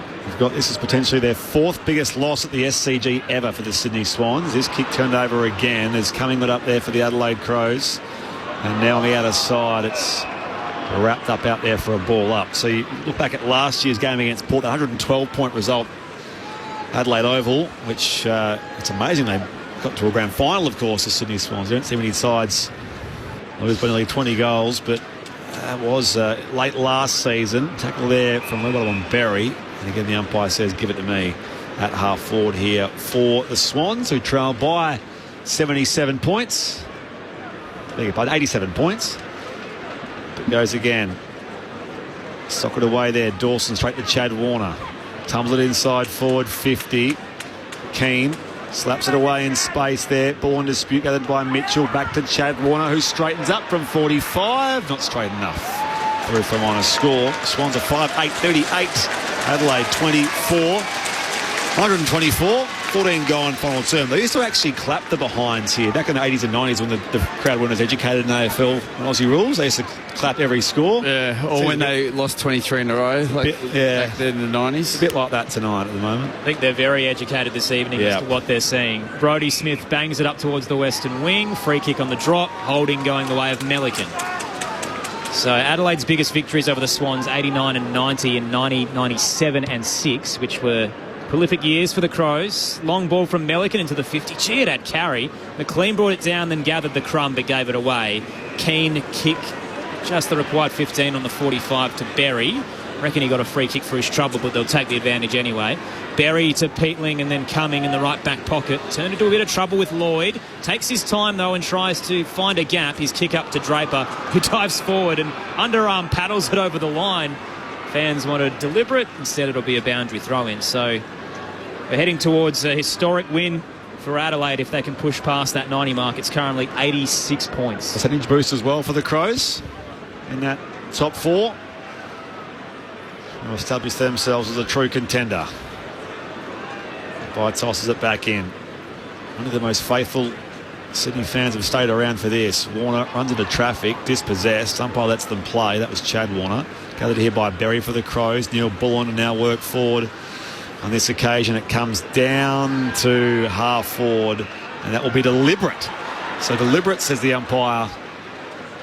That kick that went forward of halfway for the Adelaide Crows, and it will be a Sydney ball at left half back in front of the scoreboard. They've gained 8% tonight, Spriggy, already, the Crows. Sitting on the live ladder in third, behind Collingwood and Brisbane on wins. Massive game against the Lions next week, next Friday. Can't wait. Well, this Friday.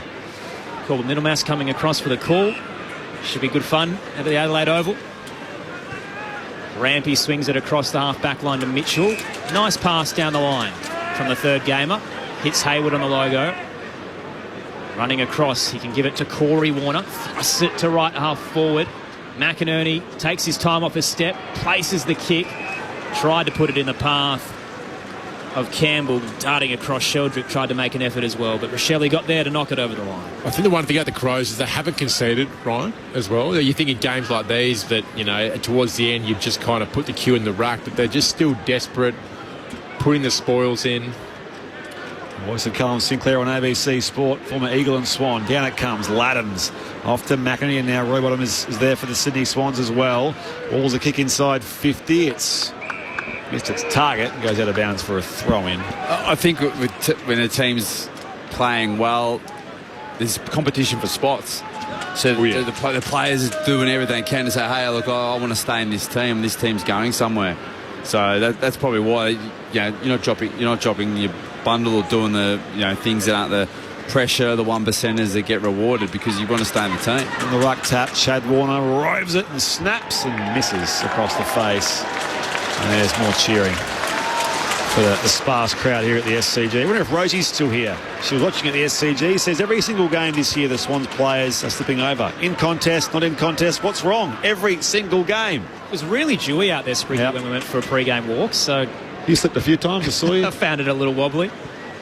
No studs for me tonight, though. Exiting kick from the Crows, picked off. Roberts waiting for the hinge delivery. He's at right half forward. South Australia's own. Around the body. Screws it central, rising Corey Warner. Couldn't take it. Front and square Heaney hands it to Hayward. Flicks it over the top. Rochelle with a fist to cut it off. Thumps it back to the defensive arc. And a good tackle laid to escort the ball over as Cleary's driven down by Hinge. Adelaide by 85 points. Aaron Bryans, Brett Sprigg, Callum Sinclair and Ryan O'Keefe with you. Story of the night was the Swans' 20-year premiership anniversary from 2005 that Ryan O'Keefe was a part of, as is our own Ty Kennelly. Spoke to him at half-time and he said, 72-year premiership drought. The way they're playing, it might be another 72 years. Oh, it's a bit harsh, Ty. Tossed in free kick to Justin McInerney. But we had fans from other teams texting in saying, well, Swans fans can't complain. You could be worse. Adelaide hasn't had a premiership for a long time. Since 98. Might this year be their year. They go inside 50, the Swans, and Laddams presents on that kick from McInerney, so it will be a set shot coming up here, 40 out in a 45-degree angle. Any comments from PK? PK got stuck into the rums at 5:45 a.m. Yeah. I haven't heard from PK. No. We're best not hearing. I think we're about to bed watching this. Might do a bit of research on those goalpost pads. I did see as well, by the way. Was Nick Davis down there with you, or was he upstairs doing? I think he was doing some commentary on a rival network as Latham sends it right across the face. It's knocked down there and forced through for rush behind by Michael Lenny. No, Nick wasn't. He wasn't down there. He sat up here, and his Twitter post, his picture was of the guy said, "You're welcome, boys." He's cashing in. He's cashed in on that semi-final for 20 years. What I'll say is Davo's played one quarter of footy that year. That's it. And he's dined in on it. Pretty good one. Yeah. Margins 84 points. Saturday night footy on ABC Sport. Earlier, the Dockers defeated the Suns by 11 points. Can't shake him. Matt Rowell was reported in that game for striking Neil Erasmus. It was very soft, but just clipped him on the chin. The big story of the day is probably the injury to Callum Ward. The Giants overcame a 33-point deficit against the Tigers to win by 3, but Ward looked to injure his knee early in the game, came off very distraught, and his teammates were hugging him, almost signalling the end for a veteran of the game. It looked ACL-y, didn't it? As Laddams tumbles a kick forward here for the Swans. Mark spilled by Caden Cleary on the point of the square. He's done an ACL before, I think. Yeah, a couple of years ago in Geelong. It's been a big year for him. His wife and 3 kids living in Melbourne. He's up here just kind of flatting it, just to have one last shot of glory. Crows by 84. Grundy swats at it in the ruck contest. Attacking edge for the Swans comes down to Jordan, and he's wrapped up in a tackle. Michael Annie gets him, ball up. I do see Cal Ward occasionally out on Hall Street in Bondi, and I think he's enjoying the bachelor life sometimes, Cal Ward. Grundy down, looking for Sheldrick, buffeted off the footy. Curtin flicks a handball out. Michael Annie jukes it towards Berry. High wobbler up to centre wing. Melican puts it down, but did well with the second effort. Clean gather and hands it off to Chad Warner. Put him under trouble, gave it away. Saligo to Peatling for the Crows, and now Rankin arches the back. Darts through the members' wing. Empty 50. Heads for home. He'll need a kind bounce. It's across the face and tumbles over the boundary line in the right forward pocket. That was deliberate. I agree. No, in terms of he meant to do that. He looked up and goes, what can I do? You kick it behind, you give the ball straight back to the oppo. So that was very smart play. 84 points is the Adelaide lead here. We've just hit time on now in the final quarter on ABC Sport. Pye tosses it back in. Grundy in the front there with Taylor Walker. Chad Warner can't trap it now. Held by Fogarty, dispossessed. Walker tries hard again here. Can the Crows muster a score as McCartan thumps it clear? And there again as Heaney has a couple all over him, and we'll ball up again. 40 out from the Adelaide attacking goal, Pennington end. I haven't seen the Swans hack the ball so much as I've seen tonight. And it's sort of been a bit of a trend how many turnovers they've had this year. Walker down to Berry, quick kick forward, holding free kick against Fogarty, who was wrestling with Melican. Swans have the footy. Thoughts of Ryan O'Keefe there alongside Callum Sinclair, your experts tonight, with you for the next 45 minutes. So do get in touch on the text line, and boys, bring your best work. You've got a lot to get through in a very one-sided game. Some big questions around the futures of the Sydney Swans, their players, and structurally where they go from here. New coach, it was a bit harsh to go early on him, but there'll need to be some changes.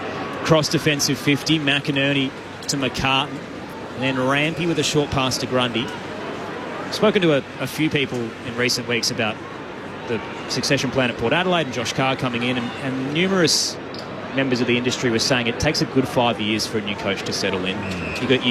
You inherit a list, then you've got to recruit players to fill the gaps that you want under your structure, teach them the game plan, and then eventually they build towards a premiership side, as what Matthew Nicks feels they might be doing now. Sydney exit to the members win, cut off by Adelaide. Peatling hands it to Smith, Miller to Butts, and a short pass just outside the 50. Sliding low peddler will hand it off to Worrell. Into the pocket, little long for Rankin. Grundy tries to mop it up. It's low to ground for the big man. Rankin toes it away from him. Bit of magic on the behind line as he just runs out of room in the phone box. Tried to work his way through Blakey and ended up rushing it through. Adelaide by 85. And yet, in the case of the Swans, they're a side that doesn't really bottom out that much, or a club that doesn't sort of do those big rebuilds. They missed the finals just twice under John Longmire in 14 years. So the expectation is going to be realigned here for Dean Cox as Saligo traps the footy here at half forward, goes inside 50, picked up by Rampy on the bounce. What is this game? The turnovers galore in this last quarter. Rampy's dispossessed, slapped away by Keys. Rankin goes in low on the tackle, and that will be holding the ball. Umpire was all over it from Rankin as he was wrapped up by Sheldrick. Lays off the hand pass to Lloyd. The Swans are away this time. So do the Swans fans, do they have 5 years of patience in them to establish that new era under Dean Cox? Been a very successful century, this century for the Sydney Swans, last 25 years. Miller up, gets rid of James Jordan, spots up Saligo sliding into Mark. Further on towards half forward, now marked by Rochelle. 3 goals for him tonight, the back of 5 goals last week. Rochelle arcs around, sends the footy to the goal square. Walker edged out of it by Grundy through a boot out. Hits the deck. Keys rolls it through. Runs to the front row and gives it to the Swans fans who've stuck around. Ben Keys has 3 for the night. And Adelaide's up by 91 points. Now a historically high lead for them against Sydney. 24 played in the final term. 21-5, 131 to Sydney's 5-10-40. Ryan O'Keefe, Callum Sinclair, your experts on ABC Sport. Just looking at a few key players coming off the ground. Dane Rampy, I think it's been a rough night for him. He looks a bit absolutely distressed with the... just another example of that passage of play there. Ball hits the ground. They just get the bounce of the ball tonight, Ryan. And, I think Ben Keys, for me, has been... I know everyone's talked about how he's turned his career around, but he could be one of the recruits of the last 5 years because he plays a really crucial role, particularly in good sides. That hunt kind of pressure role, the high half-forward runner, can go in the midfield. A little bit similar to like the old Callum Chambers type player from the Eagles. Callum Chambers, now there's a call from way back. That's going beyond the last 20 years. Was a big role player, Callum Chambers. Well, Keys is definitely he's in pay. He works hard. He gets in, does a lot. He's been very, very good. He won the BNF last year with Jordan Dawson. So did Callum Chambers win a BNF at West Coast? No, but Callum had a vital role in the 2006 premiership. I just used it as an example. Yep. No, I like it. I'm here for it. 91 points is the Adelaide lead here as it's wrapped up again. Hasn't been the game to drum up... Hey, good comments, mate. If that's the first Callum Chambers reference for the evening, I'm all for it. Hope it's not the last. Here's a free kick going the Swans way for the block. Adams runs around, sends it high inside 50 again. Down there, Keane tries to trap it. McLean now for the Swans. Campbell centering ball, but sliding into mark is Mitch Hinge. And the Crows keep a 91-point lead here. Been trying to find historical lows in halves of footy for the Swans, but it's just littered with the failures of South Melbourne. So what I can tell you is that Sydney didn't kick a goal in the second quarter and currently haven't kicked one in the fourth. and they've conceded the last 8 goals of the game. So it has been abysmal viewing. Adelaide's just chipping it around defensive 50 at the moment. This would have to be the worst performance in some lows, say, in the 2000s. Probably in the modern era, yeah. Exiting kick from Brodie Smith. Bit of length on it. Too heavy for Neil Bullen. At the back, McInerney in game 100. Hasn't been the celebration he was hoping for, but he's played well. Disposal 26 is a nice pass into the pocket, and 45 from home. The mark's taken by Hayward. I touched on it before, but the indictment around the lack of tools for the Swans. So Will Hayward has 16 goals for the year as their leading goal kicker. Isaac Heaney's the next best with 14. Chad Warner has 12. And Hayden McLean with his 2 tonight now moves up to 14 as well. So, or 4 of their top 5 are small forward midfielders. But they relied heavily on their midfielders kicking goals last year as well. So it's something that's not new. Hayward, slow approach, got close to the man on the mark, leans back from 50 and never a chance. Out on the full free kick to Adelaide, who are up 91. These are the games as a player where you just want to get off the field. you just cannot wait for that siren to go, get in your change rooms, get your bag and just get home. 91 points the margin here. The pack at half forward.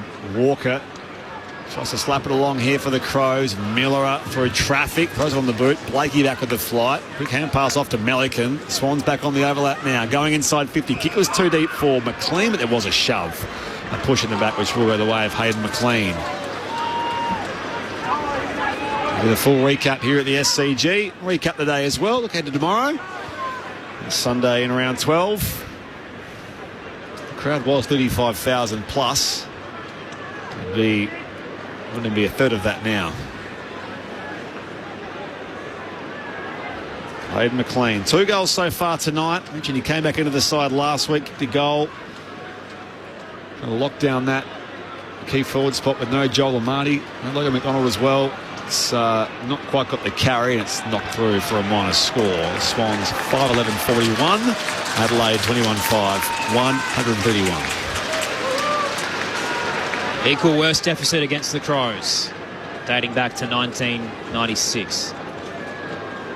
Adelaide play on from the defensive goal square, up 90 points. Worrell, plenty on that kick up towards the members' wing. Bit of volleyball off a couple of hands. Pops wide. Walker barges into Blakey. Ball frees up. Draper gets it to Dawson around the body. Managed to get it towards Saligo between 2, but just couldn't reel it in. Neil Bullen comes with the assist. Handball flicked out. Just missed Keys, and it rolls towards the boundary line. It'll be tossed in left half forward. Adelaide's up 90 points. 35,229 in attendance. And I can tell you now, I reckon there's about 10,000 left. They have gone home. By tumbles it back in. Grundy and O'Brien down there for Heaney. Fed back here to James Jordan. Shrugs a tackle. Kicks back towards the members' wing. Knocked out of bounds for a throw-in. It remains 21-5, plays 5-11. The Crows by a clean 90. Clock ticking away here at the SCG. The Adelaide faithful who've stuck around will roar loud and proud in the build-up to their clash with Brisbane. Tossed in, Grundy down, Nutmeg coming, out the back door. Smith shoots a handball. O'Brien to Saligo. Up to left half forward. Mung of a kick off the side of the boot, might work. Rolls to Walker at the attacking edge. Releases his skipper Dawson on the left. Places it in the path of Rochelle. Gathers at 50 out. Turns on the left. High ball towards the top of the goal square. Neil Bullen 2 to beat. Can't get it. McInerney hits the deck, shoveled out by Mitchell, nearly picked off by Keys. McInerney to Blakey, and McCartan will get the exit for Sydney. It wasn't their toughest assignment, but the Crows had hunger, they had polish, and they flexed their muscle and say, yep, we can be that top 4 team. Big road win, big percentage boost. They're up to 3rd with a 90-point win here at the SCG. Respected by our foes, admiration of the nation, our determination shows. We're the pride of South Australia, we're the mighty Adelaide Crows. Home onside kick, the first goal of the game from there. Adelaide banged through 12 unanswered majors to half-time to lead by 65 points at the major break. It was 75 points at three-quarter time, and really, in a more lacklustre final term, they see it through. 90 points, the final margin here. It was 21-5, 131 to 5-11-41.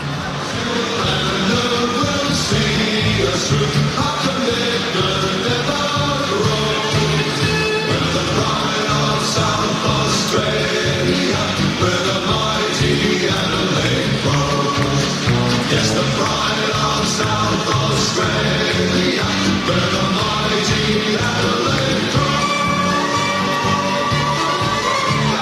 And they had 14 different goal scorers to boot. So we saw 3 goals each for Ben Keys and Josh Rochelle, 2 for Phil Thorpe, who was subbed technically in the last quarter, 2 also for Darcy Fogarty and Isaac Cumming, singles for Berry, Pedler, Dawson, Walker, Saligo, Rankin, Neil Bullen, Millerer and Brodie Smith. 14 different contributors on the goal kickers list for the Adelaide Crows, with their 8th win of the year, up into 3rd now. The Sydney Swans with the 2 goals for Hayden McLean, singles to Heaney, Haywood and Braden Campbell. It is an historically bad performance from the Sydney Swans here at home. 90-point losers. That's as much the story of giving the Crows their dues for sure. We'll pick it all apart across the next half an hour or so here on ABC Sport. But we start first with our experts, Ryan O'Keefe and Callum Sinclair. Well, the Crows just showed that they're a class team, and that's why they're sitting in the top 4. We mentioned their foot skills, they're well balanced, they've got key forwards.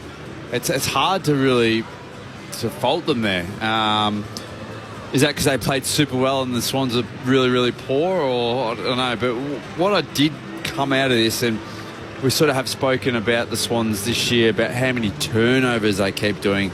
But tonight really highlighted how poor their skills are. Bad. They just get a ball and hack it like they're worried. I don't know whether it's a panic or that, we sort of give that excuse, they've got no key forward. But sort of last year they really didn't either. Like, there's no difference, but their skills are just horrendous. You kind of it's an excellent point, because you just felt like literally every single time they had the ball in, even just semi sort of pressure, it was just a massive sky ball. And you kind of put that down to, I know Florent got dropped, but he's an okay ball user. We all know Gordon's elite, and he obviously had that. He has that ability to just run and get down in defence, so maybe they're missing him. But yeah, it's an excellent point you made.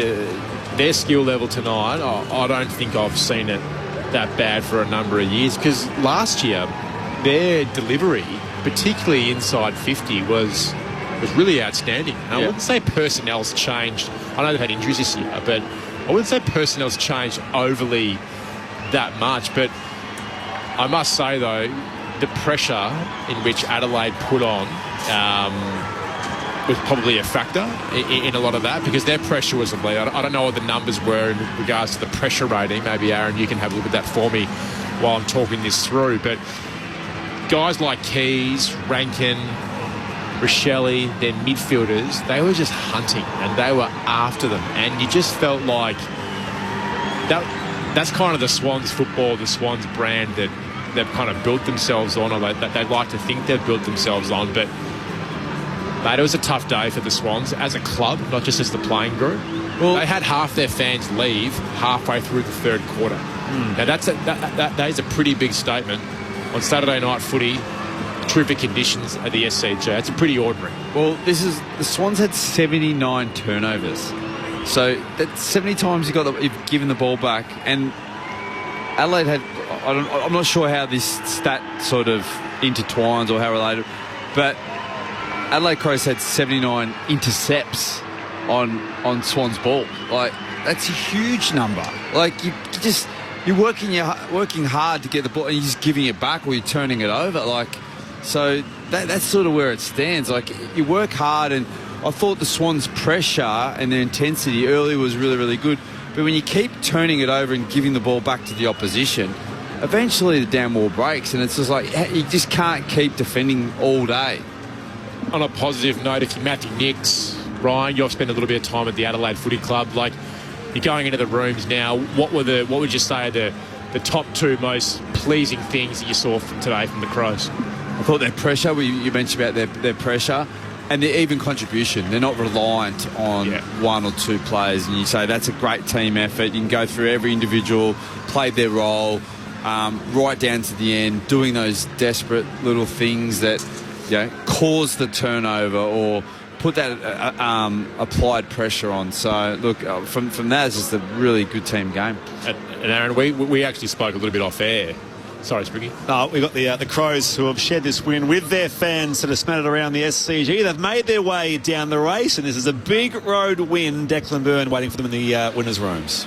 Yeah, and it's sometimes in the rooms it is dead quiet in here for the away team. The Adelaide fans of Sydney are packed out. There would be 40 or so in here as the clap starts. The team make their way in, led by Josh Rochelle. You can hear the appreciation. Statement win for the team. They're up to third, 9 percentage points off the back of 2024 when their highest ladder position was 10th. So the Adelaide fans here in Sydney, if they've travelled up, they're happy. If they're from Sydney, they are stoked to see this win, this SCG drought against the Swans. Big smiles on all the faces of the Crows players. They circle up. Riley Philthorpe takes off the sub-vest. Last to link up. Here they go.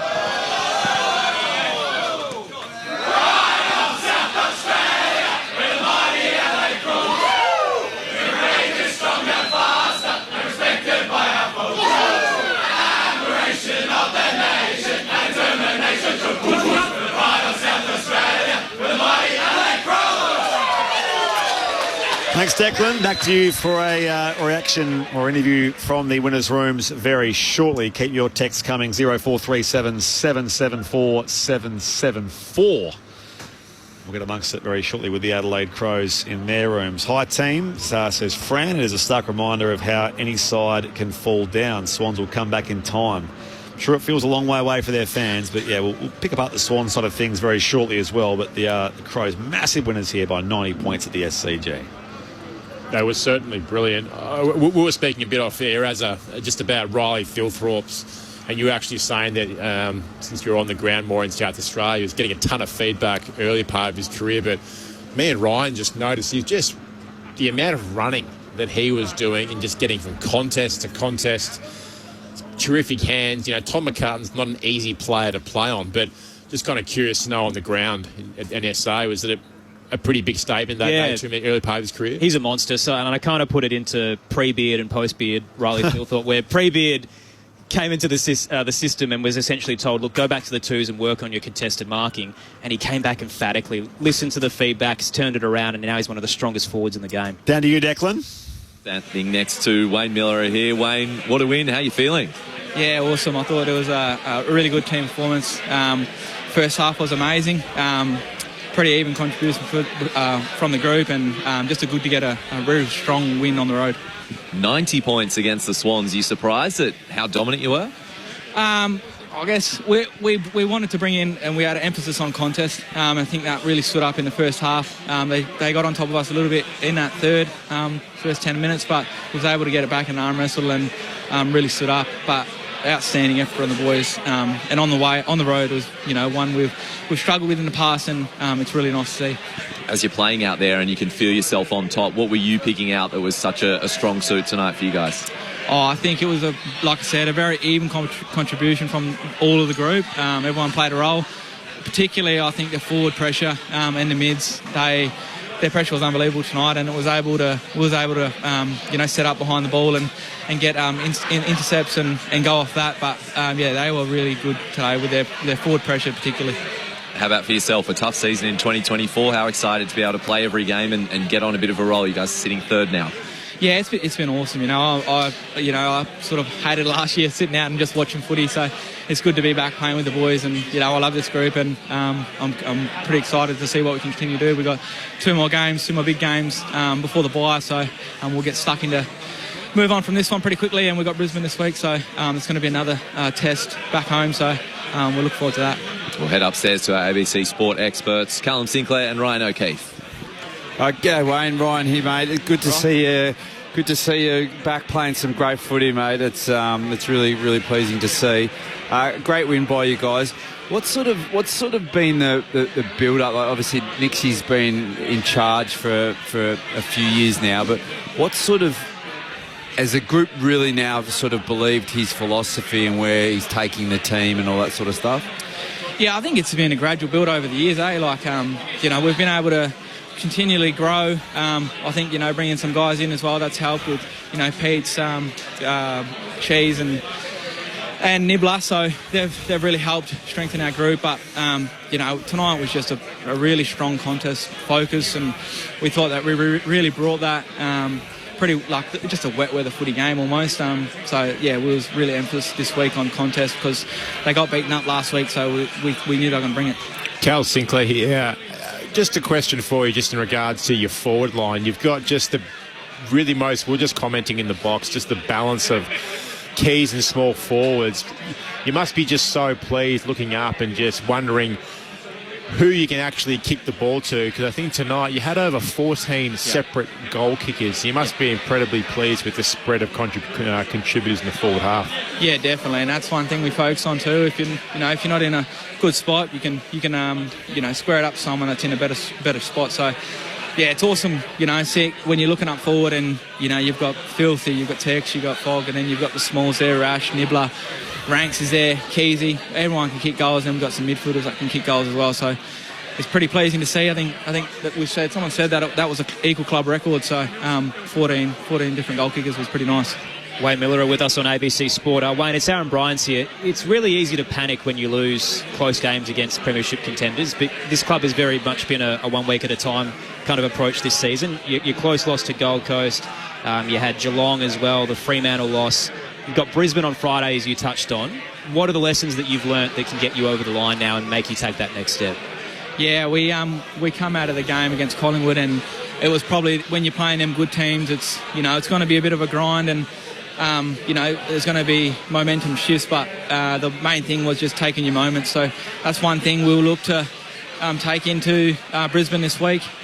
Big game Friday night, so the moments are from each player is going to be the one against some good teams. Wayne, it's Brett Sprigg. You've still got some young players waiting in the wings for an opportunity, and I know that the fans are keen to see a bit more of some of those younger guys coming through. But you get back two guys tonight in Taylor Walker and Brodie Smith.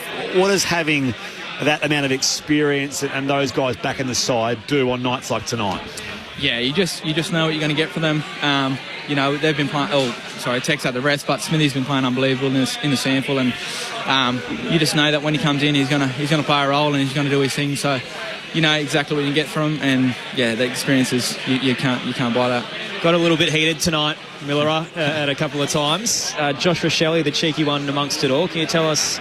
I'll take us into the moment and exactly kind of what boiled down there as to how the playing group came together in those scuffles. Yeah, I don't know what happened there. I'm down back, so I didn't really see what was going on. I was just seeing them having a scruff, and I was almost like, don't give it away too much, because we had the ball right in the goal square. So, I don't know exactly what happened. Was that touched on at all by Matthew Nicks, that the Swans were rattled and they started to give away some silly free kicks and to really lead into that?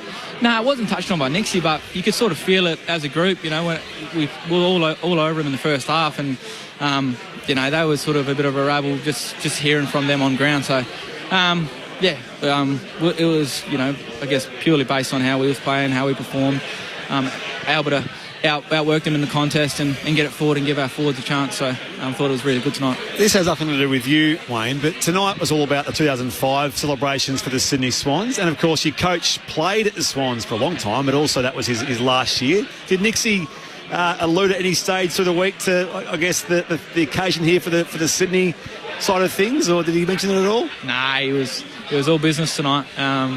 Get the job done and get out of here and get on to Brisbane. Which makes total sense. Appreciate your time. Thanks. Wayne Miller up there in the Adelaide rooms with us on ABC Sport. They now have the best percentage of any team at the moment, so that 9 percentage point boost means they have the best percentage in the comp. They sit now outright third. I thought it was an interesting observation he made, that he said the Swans were a rabble out there. Yep. Pointing fingers at one another, You could actually sense that in the box, but Nixie, the questions that you boys asked, that did he actually bring that up as a topic of, I guess, motivation? But no, the Adelaide players just thought they were an absolute rebel. So I just thought it was an interesting observation. Yeah, to use that language as well about yeah. Well, you can always see when you've got opposition done when they start arguing amongst themselves and this is not going right and there's complaints. You sort of once that happens, we've got this. So it probably just shows maybe a little bit of lack of leadership too from Sydney at the moment. Just some players sort of when it's going like that can get a bit of self-preservation and start playing for yourself and not having maybe some strong leaders out there to be able to sort of go, hey, come on, let's just stick to the cause. Things aren't going well. Adelaide, everything they touch is turning to gold, but not to sort of start, getting into each other and thinking about me. It's still like, how can we work our way through and show some sort of fight to be able to take something out of this game? 8 wins now for the Adelaide Crows to sit third, so you need what to make the 8? You're looking at a handful of wins in the back half of the season, and then from there you're playing with house money as far as whether you can get 16 wins and be an established top 4 side as well. So yeah, would they take belief though from a result like tonight, knowing that we spoke pre-game about sort of establishing credibility and whatever else and winning on the road? That's all good, but the Swans are not and will not be a contending team. So do they take a lot of belief from this result just in isolation? I think they should, but they shouldn't worry about the actual scoreboard. But it was actually the way that they actually did it. Yes, that is the real key part of it. It was that pressure acts. It was that they were ferocious with their physicality tonight, particularly in the air and at ground level. Their energy in the forward half was superb, particularly when the ball hit the ground. None of their players went to ground, and they looked really, really strong in the contest. Whenever they were tackled, they tested the tackle, and Brian actually made a few points throughout the night that the Swans just conceded and they went to ground or they just gave up and didn't kind of push through. But I don't know what's going on. I guess the physical conditioning of Adelaide just looked far superior than probably what the Swans did from the contested ball side of things. Yeah, in terms of the conditioning, Darren Burgess has gone across. We all know he's had success with Port Adelaide, overseas, and he was at Liverpool, yep. And then he was at Melbourne. He actually started at the Swans.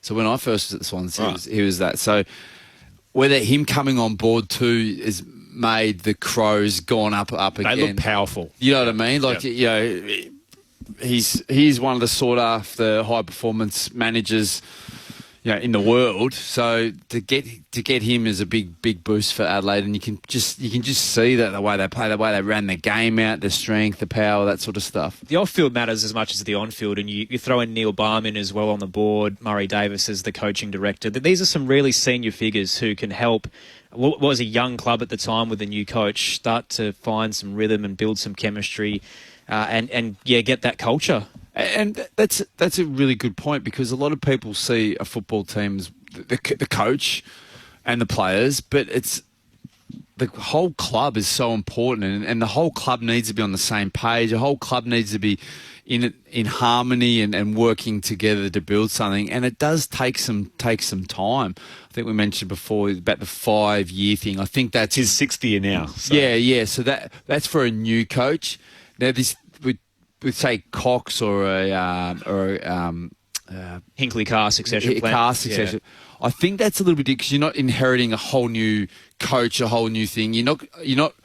So Dean Cox hasn't really totally changed how they're going to play and the list, and the assistant coaches are in list management as well, so they sort of know what's sort of going about. So the thing with Nixie is, that 5 years has come, and it's good to see the club's had faith. I think sometimes it can be quick to go, all right, we're going to get rid of the coach. You've got to give it time to build and ferment, and now they're reaping the reward. And I can confirm that the pressure in Adelaide was hot. The Crows fans, how close did it come, do you reckon? I don't think it ever did internally. Because the contract was... I think externally, historically, Crows haven't missed finals for more than 2 years. And when they have, the coach has been sacked immediately. So this is the first time they've actually dug their heels in and said, no, we trust the process and we're backing in our plan. And the noise was overwhelming. Like they were supposed to play finals 2 years ago, and if not for the goal umpire issue against Sydney. And last year was almost a little bit of a backstep, and now it feels like, the rise is culminating. And this year was supposed to be I guess, at best, a home elimination final. And now they're looking at top 4. It feels like they maybe have taken an even bigger step than many anticipated. They just sound like cities and environments where even when things are going well, when you're a senior coach and you're getting pats on the back, that would probably frustrate you. Because endless. Because at the opposite end of the spectrum, you're they lose. Let's just hypothetically say that they lose the next 3 or 4 games for whatever reason. So can I flip that on you guys then? Kind of comes. As someone who's coming into the state, what's it like here? Is the noise loud about Dean Cox right now in the Sydney Swans community? No, and that's the advantage of being here. You sort of.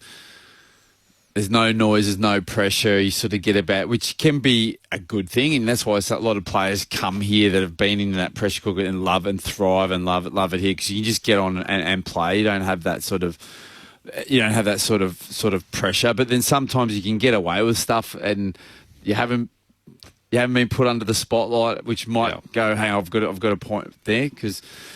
Yeah, if the Swans aren't playing well and the Tars are or the Roosters are or something like that, they've got, there's just so much going on here that people don't live and breathe it like they do in Adelaide or Melbourne or Perth. It is a very different sporting culture. Declan Byrne in the Swans rooms. It's the Crows by 90 points here.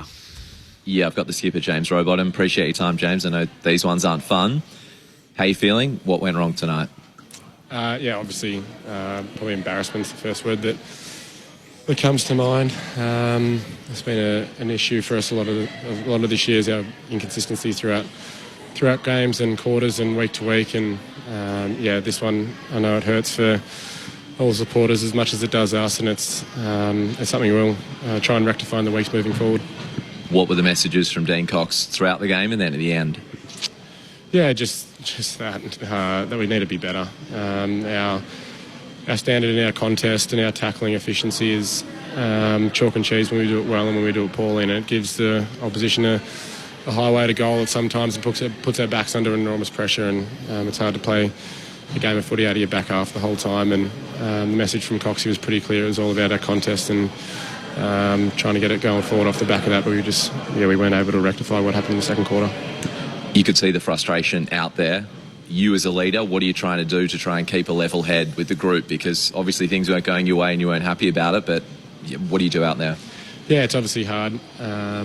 In games like this, it's when you really want to lead by example and try and galvanise the group as quickly and as early as possible. And it's something that I'm working on personally and as a group to try and rectify those inconsistencies throughout games. And we just probably weren't quick enough today, especially. And it's something I'm really disappointed with. I'll head upstairs to our experts, Ryan O'Keefe and Carl Sinclair. Hey, Rowie, Carl Sinclair, mate, unfortunate loss for you guys, but I'm just kind of curious to know, did they take you kind of, I guess, not necessarily catch you guys off guard, but we were just admiring how incredibly high the pressure was from the Adelaide Crows, particularly in that forward half. Like, maybe you could describe to us, I guess, what that felt like actually being out there, because they just seemed like they were ferocious tonight. Yeah, they were, and credit to them. Their pressure from the start was incredible, and it put us under the pump around the ball, and our lack of absorb in the contest and ability to hit a handball under that pressure was kind of what separated it. And that was really disappointing, because at a home crowd and a slippery SCG, being clean and absorbing and being able to surge the ball forward and turn their defenders around is what we want to do, and we were unable to do that because of their good pressure. As a past player, you always unfortunately remember these going into the week. It was obviously a bit nerves heading in there on a Monday, but as a new leader in that kind of group, like, what do you think you need to do to, I guess, galvanise the group? Because it's going to be a tough few weeks ahead to hopefully reignite the season. Yeah, it will be tough, but we've just got to stick at it together. It's obviously, as you said, come Mondays is a challenging thing to stare it in the face, but it's what you've got to do to get better, and we've got to move forward together and really lean into it and just work hard. As you know, there's no easy way out of these positions, and as challenging as it is, you've got to do it together. James, appreciate your time, and you've got another trip to the MCG next week against Richmond. The MCG has been a place that obviously has had a few recent demons for you guys. How keen are you to get back there and correct all that again? Yeah, obviously it's the benefit of AFL is there's always next week, and we'll hopefully put some things in place to carry us in good stead towards the MCG, and we love playing down there. And it hasn't been too happy of a stomping ground of late, but our South Melbourne and Sydney supporters that turn up down there when we do play is a real benefit for us, and we love going to the MCG, and I personally love playing there. So hopefully we can stare this in the face during the first half of the week, and then really lean into it at the back end of the week. Hey James, a really frustrating night, and you can hear it in your voice. We noted a few times in the first half that Chad Warner just almost bowled over with emotion about how infuriated he was with the performance. Can you tell us a bit about how he was feeling and the feedback he was giving to the benches at that time? Yeah, I can't speak from first-hand experience on the messaging at the bench, but it's obviously really challenging when you have such an invested player and a big part of our team for a long time, and can see how visibly frustrating it is for Chatty. But it's the part of being a leader, I guess, is to be able to try and get everyone level-headed and move forward and problem solve the situation moving forward. And I think we've got to be better in that space. We can't blow up at the umpires or inconsistencies in our game. We just have to move forward and try and be as present as possible, and just lean back into the contest and analyse what's actually going wrong.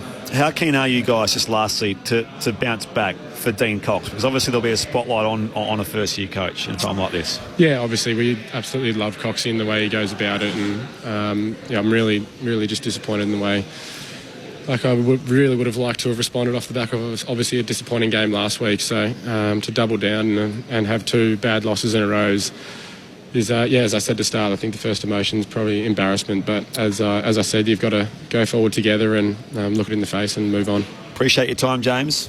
Thank you, guys. Appreciate it. James Riddle, the Sydney captain, with us here on ABC Sport. So nice of him to join us here. The Crows by 90 points, and that does in fact mean it's their first win here since round 2 2019, and it breaks a run of 6 straight wins the Swans had over the Adelaide Crows. The Crows now up to 3rd spot. A couple of things on the Swans which we sort of touched on, but firstly the fact that we've just heard from Robert, who's the captain, in Callum Mills' absence. Callum Mills should be playing. I mean, he comes back in after all that time out, played, 8 games in 2 years, and he gets rubbed out in the first game back. He should be out there. That was just dumb last week. And you talk about a directionless team, missing a captain, a good leader like Callum Mills, that's you're already starting from behind there anyway. Even though he's not been a regular player, an established player in recent years, that's just a miss, I think, off the mark that he's not playing today. Yeah, of course. Like, Callum's a very, very good player. And, it's just one of those things you can sort of listen to James talk and in the voice. Like, I think players are a bit lost or sort of not sure how they're going to dig their way out of it, which can be hard. But yeah, you're sort of talking about key players can sometimes give that confidence back. But yeah, you mentioned their skills being the shortcoming. That's never more obvious than when they're that period in the third quarter where they kick 4 out of 5 goals off the back of defensive pressure. So they're doing the tackling, doing all those little pressure acts and getting themselves back in the game. It's the attack that's the deficiency, and which is obviously skills as well, because you've got, defensive pressure acts are there, and that was, they had a bit of a surge there where they were going okay in that early stage of the third quarter. Defensively, they've got a pretty complete unit back there with McCartan and Rampy and those guys, Hamling, I suppose, as well. It's just attack, isn't it? They just have no attack. You've got Chad Warner kicking long bombs inside 50 every time. I don't know if it's because there's just a lack of confidence in a key target, whether they had to try something else there as well. But it's the attack which has just come apart for them. And I've said it also, the turnovers is killing them. Absolutely. And it just puts the defence under pressure, and they don't have ability. I sort of don't know if their mindset or how they're seeing the game. Like listening to James about, we wanted to surge and get it forward, and hang on a minute, we kicked it down Keane's throat about 25 times. Like, you know what I mean? So I don't know whether it's the game plan or the way they want to move the ball or anything like that. It just and you keep turning the ball over, keep giving it back to the opposition. It's hard to defend against. It's hard to put pressure on because teams, particularly great skilled teams like we saw tonight with Adelaide, they just slice you, absolutely slice you. You can't defend behind that. You can't really shift the game plan that much, really, like from Dean Cox kind of coming in. Like, he came in October, and the reality is, not everyone has a very, very similar style. I know there's different personnel, but the reality is that they weren't hacking the ball like that last year. No. I think one thing the teams have worked out he, Warner, and probably Blakey are their best ball users. Gordon, obviously, but he's unfortunately not playing. But when those three are somewhat accountable, who's really left there to, I guess, pick up the slack and actually execute by foot? Because at the moment, I remember last year they were getting marks inside 50 every single week. The numbers were off the absolute chart, but I look at their strength over the ball as well. They just go to ground way too easily. They can't stick tackles. They were very fumbly tonight compared to the Adelaide Crows, who just completely beelined the ball. There were so many examples of that. But, unfortunately, there will be a bit of a spotlight. They don't play at home now for nearly a month. So their next home game here is 27th of June, a Friday night game against the Western Bulldogs. So they've got next up Richmond at the MCG, which is the Saturday early game next week in round 13. Then the bye, then Port away, where they got beaten by 20 goals last year, just about. And then the Bulldogs here, back-to-back home games against the Dogs and Freo. But it's going to be tough against either of those, to be fair as well. A couple of stats coming through from the great Andrea Williamson. So the fifth heaviest defeat for the Swans at the SCG ever. And also the most accurate scoring for Adelaide in an AFL match if you remove rush behinds at 91.3%. Wow. Well, they kicked 7 goals straight in that second term alone. And then, 21-5 for the game, which is extraordinary. You mentioned in the pre-game off-air, Cal, that if we had the time, you'd wanted to quickly look at the Swans list. We are running out of time a little bit. We've got to do the votes. But is there anyone that you feel like needs to be moved on? Oh, you put me under the... You've got 5 minutes to list someone now. But what I will say, you look at today's list about who's playing, and you put Florent in that mix. I know he's out of there, but who in there actually has currency at the moment? And I would probably say that you could probably get something for. I'd probably say it's Florent, and this is pretty heavy, maybe Mills. Now, I don't think the club's going to get rid of Mills, considering he's the captain. But outside of that, who has currency? I think it drops away pretty quickly. So it's just interesting whether or not Dean would go down the path of making some big calls. The club has got some guys on long-term deals. Like the reality is Will Hayward's on a 5-year contract. He's nowhere near playing to the level that I think he's being remunerated at. So it's interesting. I just wonder, I guess, what can they use at the end of the year and how it looks now. I'd probably say not much. It's all part of the bigger picture conversation there around the Sydney Swans, who are now 4 and 8, and they'll slump further south from 13th. Just having a look as well whether it's probably has affected their percentage as well, given now down to 14th for what it's worth. Your 3 best. Ryan O'Keefe in the ABC Player of the Year. Yeah, we spoke. It's going to be a tough one, and there's going to be some players that are probably very, very stiff. But to sort of nail it down, I've given one to Ben Keys. I thought we spoke about his role. He kicked 3 goals and is quite dynamic and does the little things. 2 to Wayne Miller. I thought he's down back, it's strong. He was really, really classy and set them up for a lot of attack. And Neil Bullen, I thought he was excellent. I thought he just it was really good. He was winning a lot of clearances and everything like that. So, but look, it was such an even team. That's probably the hardest votes I've had to do this year. Neil Bullen, 25 disposals, 9 contested, 7 ground ball gets, 6 score involvements for a goal himself as well. So he's your best afield. Ryan O'Keefe, 3 Neil Bullen, 2 Miller, 1 to Ben Keys. Earlier, Freo beat Gold Coast by 11 points at Carrara. Massive win for them, which does... put them into the top 8, and the Giants came from 33 points down and lost Cal Ward in the process to win by 3 points there over Richmond. So we'll carry on for a few minutes here just to wrap up the day and, of course, mention what's happening tomorrow, just for those that are staying with us here for a few more minutes yet. But, yeah, those are the winners earlier today. And Lloyd Meek cleared for his contact on Pat Lipinski last night out of the MRO. Around the other things happening, we saw Melbourne City. We didn't see it, but we heard about it. Melbourne City 1-0, winning the A-League GF over Melbourne Victory. And in the NRL, with 3 games today, those results that were as follows in terms of what's happened. I'm just stalling here. Melbourne beat Gold Coast 28-16. The North Queensland Cowboys 32 beat West Tigers 28, and Manly Warringah 34 beat the Brisbane Broncos 6. And there's 3 games to come tomorrow. Speaking of tomorrow, actually, before we get to tomorrow, the idea of there being a Sydney doubleheader. So the Giants played a home game at the showground in the twilight slot. Then we had this game here at the SCG. Does it matter? There was a lot of outrage around this that it's going to sort of scupper development and progress of Sydney footy fans. Does it matter altogether? No. Who's made that who cares? Do Gold Coast fans go to Brisbane games? Well, no. Do Port fans go to Crows? The argument is that I suppose it means that if you have them both playing home games, and there are weekends when there are no games in Sydney, like last weekend, for example. Yeah. But that's the only thing I really see. Giants fans aren't coming here for the most part. Swans fans don't go out there. I think it's just the reality. Does it really matter? The MCG's got games happening at Docklands. I think potentially a doubleheader would be great, but you're playing both at the SCG. Ooh, that is a whole other topic. I like that. Yeah.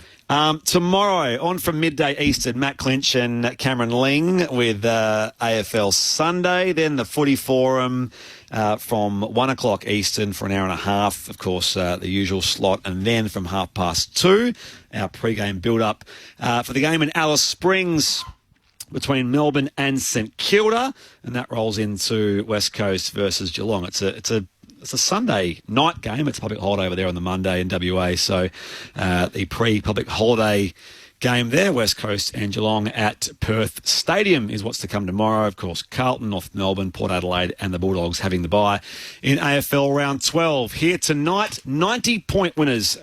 The Crows over the Sydney Swans, 21-5, 131 to 5-11-41. Thank you, Aaron Bryans. Thanks for having me, Spriggy. Enjoy your trip back. We'll hear from you again soon. Thank you, Callum Sinclair. Spriggy, Aaron. And to Ryan O'Keefe, as usual. Loved your lap of honour out there with the 05 team, and it's just a shame the congratulations, current Sydney Swans couldn't rise to the occasion here for the home fans. Thank you, guys. Thank you to our tech, Nathan Turnbull. To Lucas Binns in the studio, and to our man here, Nathan the Turnbuckle Turnbull on the faders at the SCG. And to you, most importantly, for your company as well.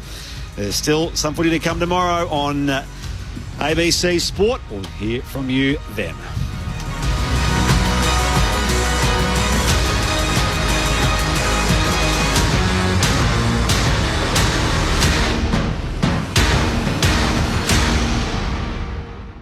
And India was playing against Iran in a tense semi